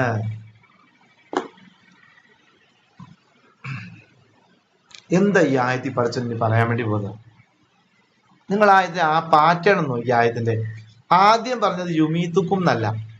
ആദ്യം പറഞ്ഞ എന്താ? അഹിയാക്കും. രണ്ടാമത് പറഞ്ഞത് യുമീത്തുക്കും. മൂന്നാമത് പറഞ്ഞത് യുഹീക്കും. ആദ്യം പറയുന്നു ഹലക്കക്കും എന്നായിരുന്നു അവിടെ പറയേണ്ടത്, നിങ്ങളെ സൃഷ്ടിച്ചു എന്ന്. പക്ഷെ ഹലക്കക്കു എന്ന് പറയേണ്ടതിന് പകരം പഠിച്ചവൻ പറഞ്ഞത് ഭൂതകാലത്തില് അഹിയാക്കും എന്നാ പറഞ്ഞത്. എന്നുവെച്ചാൽ ജീവൻ ആക്ടിവേറ്റ് ചെയ്തു എന്നാണ് അവിടെ പറയുന്നത്. ജീവൻ ആക്ടിവേറ്റ് ചെയ്യാൻ വേണ്ടി പോവാണ് പഠിച്ചവൻ. എങ്ങനെയാണ് പഠിച്ചവൻ ജീവൻ ആക്ടിവേറ്റ് ചെയ്യുന്നത്? നമ്മൾ എവിടെയായിരുന്നു? നമ്മൾ ജനിക്കുന്നതിന് മുമ്പ് എവിടെയായിരുന്നു? പറ.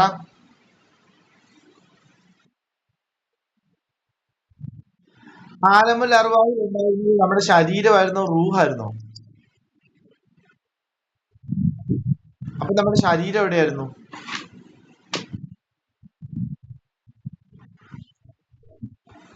ഒന്ന് ആലോചിച്ച് നോക്കിയേ.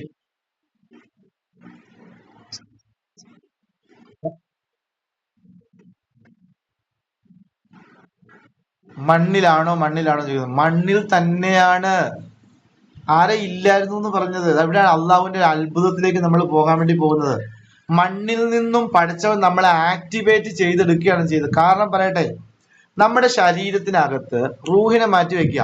നമ്മുടെ ശരീരത്തിലാണെങ്കിൽ പൊട്ടാസ്യം ഉണ്ട്, മഗ്നീഷ്യം ഉണ്ട്, അയൺ ഉണ്ട്, കാൽസ്യം ഉണ്ട്, അതുപോലെ സോഡിയം ഉണ്ട്, കുറേ സാധനങ്ങളുണ്ട്. ഇത് എവിടെ നിന്ന് വന്നതാ?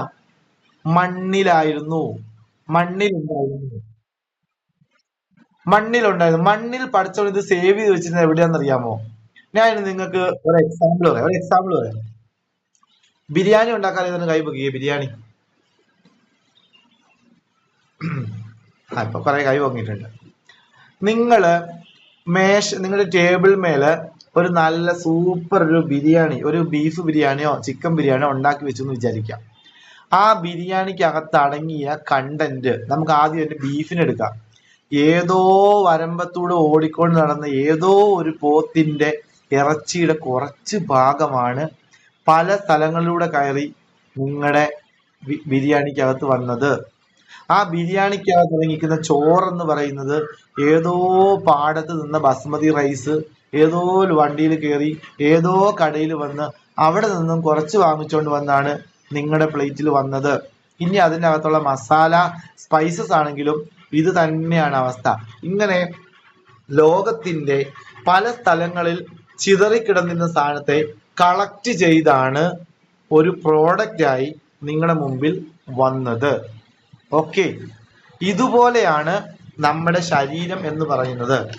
നമ്മുടെ ശരീരത്തിൽ അടങ്ങിയിരിക്കുന്ന പൊട്ടാസ്യം, മഗ്നീഷ്യം, കാൽസ്യം, അയൺ തുടങ്ങിയ എല്ലാ സാധനങ്ങളും പല പേരയ്ക്ക, കപ്പ, വാഴ തുടങ്ങിയ മൃഗങ്ങൾ ഇവരുടെ എല്ലാം ശരീരങ്ങളിലും ഇതിലും പടച്ചവൻ എന്ത് ചെയ്തിരിക്കുന്നു, സേവ് ചെയ്ത് വെച്ചിരിക്കുകയായിരുന്നു. ഇതിനെ കുറെ മനുഷ്യർ തിന്നു. അതിൽ നമ്മുടെ മാതാപിതാക്കളാകാൻ പോകുന്നവരും തിന്നു. ബുദ്ധി ഓണാക്കിയത് കേൾക്കാവുള്ളൂ. പല സ്ഥലങ്ങളിലും തിന്നു. അവര് തിന്നുമ്പോൾ പോലും മനസ്സിലായിട്ടില്ല ഇതിന്റെ കണ്ടന്റിൽ നിന്നും ഞാനൊരു അടുത്ത കുഞ്ഞിന് പിറവി കൊടുക്കാൻ പോവുകയാണ്. അപ്പൊ മണ്ണിൽ നിന്നും ഭക്ഷണം കഴിച്ചപ്പോൾ അള്ളാഹു ലത്തീഫ് ആയതുകൊണ്ട് ഓരോ ഭക്ഷണത്തിനകത്തും എത്ര കണ്ടന്റ് ആണ് വൈറ്റമിനും ധാതുക്കളും ഒളിഞ്ഞിരിക്കുന്നത് ഇവന്റെ ശരീരത്തിലേക്ക് പോകുന്നത്. അതാണ് റിസ്ക്, റാസിക്ക്. ആ അളവിന് സഹിതമാണ് പടച്ചവൻ തരുന്നത്.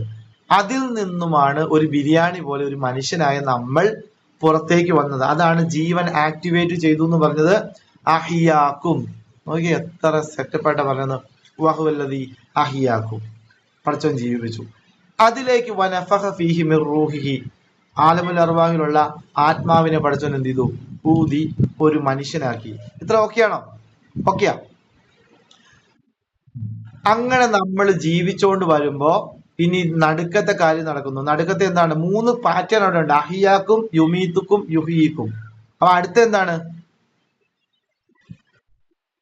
മരിപ്പിക്കുന്നു. യുമീത്തുക്കും. യുമീത്തുക്കും എന്ന് പറഞ്ഞാല് ആദ്യം ജീവനുള്ള അവസ്ഥയിൽ ഒരു മനുഷ്യൻ ജീവിച്ചതിന് ശേഷം അടുത്ത പ്രോസസ്സാണ് യുമീത്തുക്കും. നിങ്ങൾ ആ ശരീരവും റൂഹും തമ്മിൽ വേർപിരിയാൻ പോകുന്നു. അഹിയായില് ആത്മാവിൽ നിന്ന്, ആലമുൽ അർവാഹിൽ നിന്ന് വന്ന റൂഹും മണ്ണിൽ നിന്നുണ്ടായ ശരീരവും ഒന്നിച്ചെങ്കിൽ യുമീത്തുവിൽ സംഭവിക്കാൻ പോകുന്നത് അത് രണ്ടാകാൻ പോകുന്നു. വീണ്ടും ആലമുൽ അർവാഹിലേക്ക് റൂഹും മണ്ണിലേക്ക് ശരീരവും മാറാൻ പോകുന്നു. ആ ഒരു പ്രോസസ്സ് മാത്രമാണ് ഇനി നടക്കാൻ പോകുന്നത്. ഇതിനെയാണ് മരണം എന്ന് പറഞ്ഞ് ഭയപ്പെടുത്തി ആളുകൾ പേടിപ്പിച്ച് ഭയങ്കര ഒരു സംഭവമായിട്ടിരിക്കുന്നത്. ഇനി നോക്കിക്കോ, യുമീത്തുക്കിന് ശേഷം വീണ്ടും സുമ്മ യുഹീക്കും. സുമ്മ യുഹീക്കും, വീണ്ടും ജീവിപ്പിക്കുക.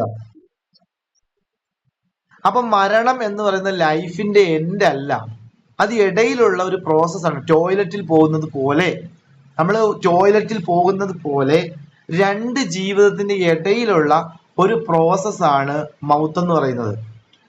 ഇവിടെ ചില ആളുകൾ വിചാരിച്ചിരിക്കുന്നത് എന്താ വെച്ചാൽ life death end, life death end. അങ്ങനെ അല്ല, ലൈഫ് ഡെത്ത് ലൈഫ്, അങ്ങനെയാണ് പടച്ചവൻ പറഞ്ഞു തരുന്നത്. അപ്പൊ മൗത്ത് കൊണ്ട് തീരുന്നില്ല. നിരീശ്വരവാദികൾക്കും പ്രകൃതി പ്രപഞ്ചമൊക്കെ തന്നെ ഉണ്ടായിരുന്നവർക്കും ലൈഫ് ഡെത്ത് സ്റ്റിൽ കഴിഞ്ഞു. പക്ഷെ നമ്മൾ ജീവിച്ചോണ്ടേയിരിക്കുകയാണ്. അപ്പം ഈ ഇടയിലുള്ള മൗത്തിനെ പോലും പടച്ചവൻ പറഞ്ഞ കുല്ലു നഫ്സിൻ ദാഇഖത്തുൽ മൗത്ത് എന്നാ പറഞ്ഞത്.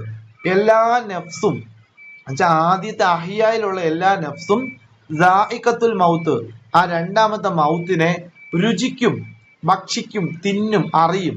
അറിഞ്ഞു കഴിഞ്ഞാൽ അവൻ തീരും എന്നല്ല പറഞ്ഞത്, അതിനുശേഷം ഉണ്ട് ഒന്ന് രുചിച്ചു നോക്കും. അതാണ് മരണത്തിന് വേദനയുണ്ട് ആയിഷ എന്ന് റസൂൽ പറഞ്ഞത്. അതിനുശേഷവും മനുഷ്യൻ ജീവിക്കുന്നുണ്ട്. നമ്മൾ സുമ്മ യുഹീക്കും, പിന്നെ ജീവിക്കും. അപ്പൊ ആ സുമ്മ യുഹീക്കും എന്ന് പറയുന്നത് ബർസഖാണ്, പരലോകമാണ്, ആഖിറമാണ്. അള്ളാഹുവിന്റെ മുമ്പിൽ ഇതെല്ലാം ഒരു ടൂർ പോകുന്ന പോലെ ഒന്നേ ഉള്ളൂ. നമ്മുടെ മുമ്പിലോ ഇന്നത്തെ കാര്യങ്ങൾ മാത്രമേ ഉള്ളൂ. നോക്കിയേ, എത്ര വിശാലമായ കാഴ്ചപ്പാടാണ്. മനസ്സിലായവർക്ക് മനസ്സിലായി, അല്ലാത്തവർക്ക് ഇപ്പൊ വായും പൊളിച്ചിരിക്കുന്നതായിരിക്കും. ഇതാണ് ഖുർആൻ. സമാധാനം. നമ്മൾ അനുഭവിക്കുന്ന പ്രശ്നം വല്ലതുമാണോ നീ കടന്നു പോകുന്ന സ്റ്റേജ്? നീ അതിൻ്റെ അകത്ത് കുടുങ്ങി കിടക്കുകയാണ്, കുടുങ്ങി. ഇതൊന്നും ഒന്നുമല്ല. നീ ഇത് മരണമെന്നൊന്നും ഒന്നുമല്ല. മരണം കഴിഞ്ഞ് നീ വീണ്ടും വിശാലമായിട്ട് ജീവിക്കാൻ പോവാണ്. അവിടെ നിനക്ക് സ്വർഗമോ നരകമോ. അതാണ് ആയത്ത് അവസാനിപ്പിക്കുന്നത്. ഇന്നൽ ഇൻസാനല കഫൂർ. മനുഷ്യൻ അങ്ങേയറ്റം നന്ദി കെട്ടവനാണ്. നന്ദി കെട്ടവൻ എന്ന് പറഞ്ഞാൽ ഇതൊന്നും അവൻ പഠിക്കത്തില്ല, ഇതിനെക്കുറിച്ച് അവൻ മനസ്സിലാക്കത്തില്ല, ചിന്തിക്കത്തില്ല. അവൻ ആ ഒന്നിലും രണ്ടിലും അധികം ആളുകളും, ഓൾമോസ്റ്റ് പീപ്പിൾ, അധികം ആളുകളും ആ ഒന്നിലും രണ്ടിലും കുടുങ്ങി കിടക്കുക. അല്ലേ?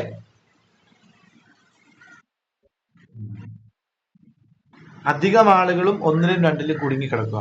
ഈ കുടുങ്ങിക്കിടക്കുന്നത് കൊണ്ടാണ് മനുഷ്യന് ഈ ദുനിയാവിനോട് ഇത്രയും പ്രണയം. മനസ്സിലായില്ലേ? നമ്മളിപ്പോ കണ്ടത് ഫ്രീ ആയിട്ട് നമ്മളിപ്പോ പഠിച്ച നമ്മളെ കർമ്മങ്ങളൊക്കെ ഓക്കെ ആണ്, മരിപ്പിക്കുവാണെങ്കിൽ കേട്ടോ, അള്ളാഹുവിന്റെ ഒരു പ്രോസസ്സാണ്. മരണം നടക്കും, അതിനുശേഷം നമ്മൾ വീണ്ടും ജീവിക്കും. അപ്പൊ നമുക്ക് ഇങ്ങനെ ചിന്തിക്കാം, നമ്മുടെ ഉറ്റവരും ഉടയവരും എല്ലാം മരിച്ചു പോയാലും അത് അള്ളാഹുവിന്റെ തീരുമാനമാണ്. ആദ്യത്തെ തീരുമാനം യുഹീക്കും, രണ്ടാമത് യുമീത്തുക്കും, മൂന്നാമത് യുഹീക്കും. പഠിക്കുന്നവന് വിഷയമില്ല, പഠിക്കാത്തവനോ യുമീത്തുക്കും നടക്കുമ്പോൾ എന്റെ പൊന്നെ എനിക്കിത് താങ്ങാൻ പറ്റുന്നില്ലയോ, യുമീത്തുക്കും രണ്ടാമത്തെ സ്റ്റേജ്. ദുരന്തം സംഭവിച്ചേ, മരിച്ചുപോയേ, ദുരന്തം സംഭവിച്ചേ, ഞാൻ ഇനി ജീവിക്കുന്നില്ലായോ. പിന്നെ ഭക്ഷണം കഴിക്കുന്നില്ല, ഉറങ്ങുന്നില്ല, നിരാഹാരം ഇരിക്കുന്നു. ചില ആളുകൾ അതിന്റെ പേരിൽ മരിക്കുന്നു, രോഗിയാകുന്നു. എത്ര മനസ്സെത്ര ചെറുതാ. ഇപ്പൊ നോക്കി, വിശാലമാക്കി തന്നില്ലേ പഠിച്ചവൻ. അതുപോലെ ദുനിയാവിനോട് അള്ളാഹുവിന്റെ പേരിൽ നിങ്ങൾ ചെലവഴിക്കൂ. ഇപ്പൊ മുസ്ലിമീങ്ങളോടൊക്കെ പറയാം, അള്ളാഹുവിന് വേണ്ടി നിങ്ങൾ ചെലവഴിക്കൂ, സദക്ക ചെയ്യൂ, സമ്പത്ത് ചെയ്യൂ. ഒന്നും പറ്റില്ല. എന്താന്ന് വെച്ചാൽ ഇവിടെ തന്നെ നമ്മൾ പിടിച്ചിങ്ങനെ കിടക്കുകയാണ്, ഒന്നും വിട്ട് കളിക്കില്ല. ഇങ്ങനെയുള്ളവർക്ക് അപ്പം ഇനി നിങ്ങൾ ഈ 3 പാറ്റേൺ ഒന്ന് എടുത്തു വെച്ചാൽ മനുഷ്യന്റെ ലൈഫ് സിസ്റ്റം ആണ്. അഹിയ, യുമീത്തു, യുഹി. ഇതിന്റെ അകത്താണ് കല്യാണം വരുന്ന ഒരാളുടെ. എവിടെയാ കല്യാണം വരുന്നത്? അഹിയായിലും യുമീത്തിന്റെ ഇടയില്. അയാളുടെ വിവാഹം എന്തിനു വേണ്ടിയിട്ടാണ്? അയാളും പഠിച്ചവനെ സമാധാനപരമായിട്ട് ജീവിക്കാൻ വേണ്ടി, അള്ളാനെ തിരിച്ചറിയുന്ന വഴിയിൽ നിനക്ക് സുഖമായിട്ട് ജീവിക്കാൻ വേണ്ടി നീ ഒരു കല്യാണം കഴിച്ച് മക്കളൊക്കെ ആയിട്ട് ജീവിച്ചോ. നീ സമ്പത്തൊക്കെ ജോലിക്കൊക്കെ പൊക്കോ. നീ ജോലിക്ക് പോകുന്ന എന്തിനാണ്?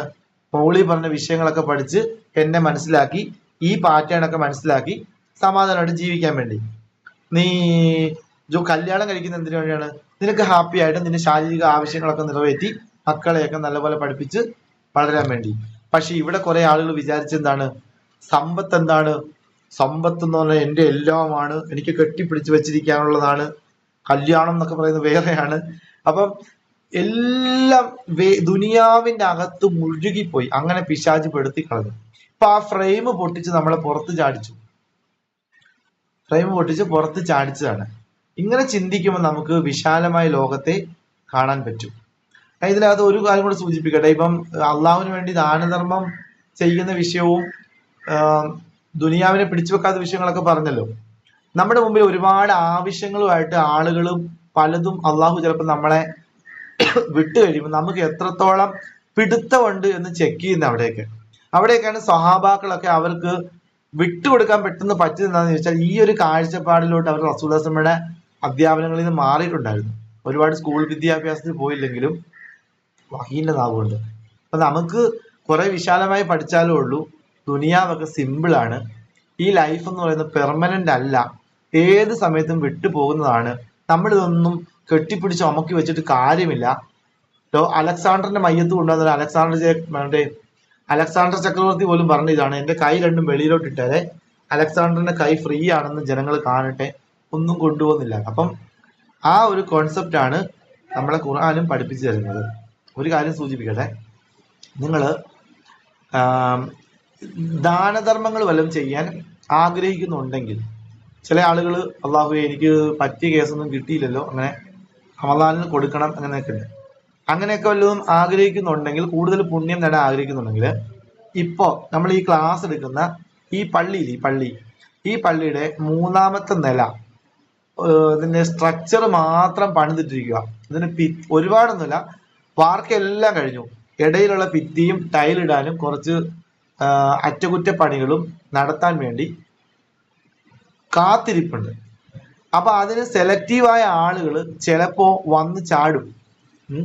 നിങ്ങൾ ആരെങ്കിലും എന്തെങ്കിലും ജാരിയായ സദക്ക അള്ളാഹുവിന്റെ മാർഗത്തിൽ ചെയ്യാൻ എപ്പോഴെങ്കിലും ആഗ്രഹിക്കുന്നുണ്ടെങ്കിലും വേണമെങ്കിൽ എന്നെയോ അല്ലെങ്കിൽ നിങ്ങൾ ഇവിടെ ഉള്ളത് പള്ളിയിലെ കമ്മിറ്റിക്കാരെയോ കോണ്ടാക്ട് ചെയ്ത് ആ കോളം ഫില്ല് ചെയ്യാം.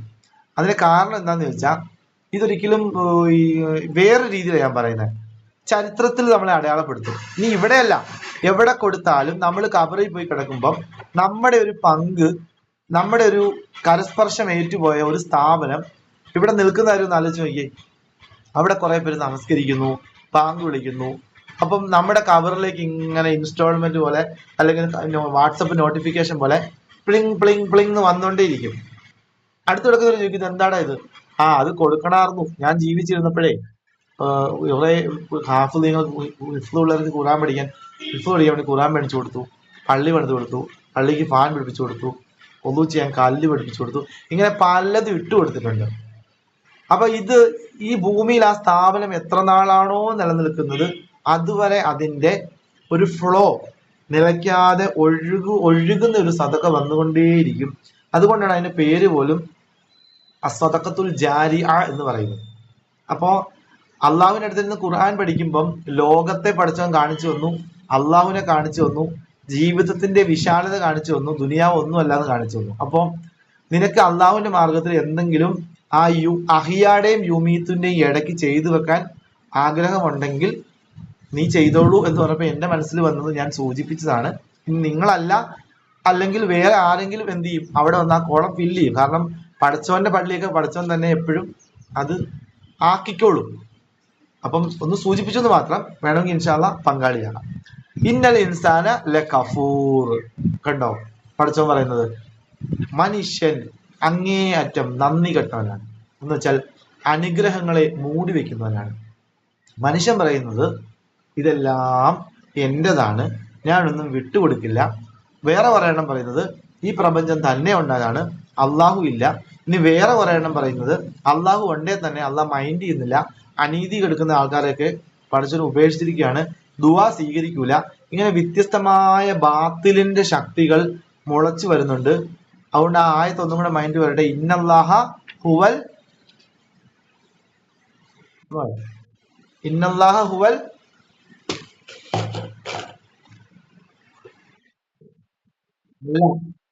പുറകില് പറഞ്ഞായിരുന്നു, പുറകില് ഒരു 3-4 ആയത്ത് പുറകില് ദാലിക ബി അന്നല്ലാഹ ഹുവൽ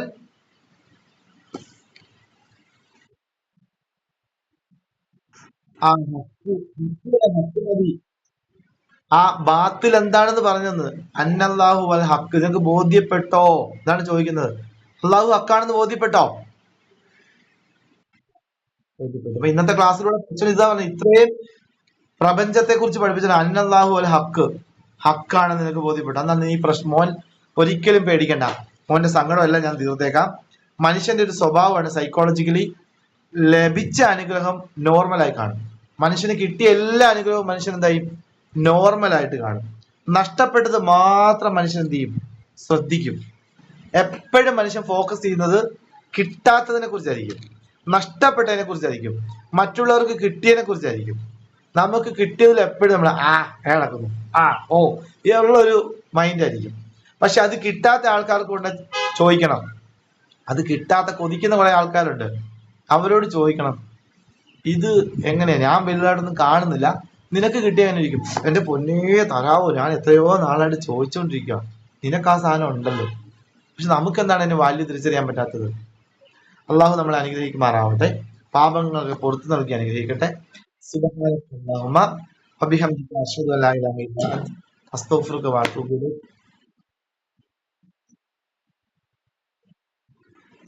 പൈസ ഒന്നല്ലെങ്കിൽ എന്റെ ഗൂഗിൾ പേയിലോട്ട് അയച്ചോളൂ, അല്ലെങ്കിൽ ഇവിടെ നമ്മുടെ വായ്പപ്പള്ളിയിൽ ആരെങ്കിലും അറിയാമെങ്കിൽ അവരെ നേരിട്ട് കണ്ടു കൊടുത്തോളൂ. എന്റെ ഫോൺ നമ്പർ ആ എന്റെ ഫോൺ നമ്പർ തന്നെയാണ്.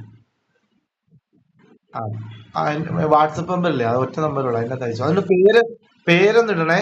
ഞാൻ ഇന്നാണ് പള്ളിക്ക് വേണ്ടി ഇത്ര രൂപ അയച്ചിട്ടുണ്ടെന്ന് പറയാം. എനിക്ക് അത് അതേപടി അവിടെ കൊണ്ട് കാണിക്കണം. വഅലൈക്കും അസ്സലാം വറഹ്മത്തുള്ളാഹി വബറകാതുഹു.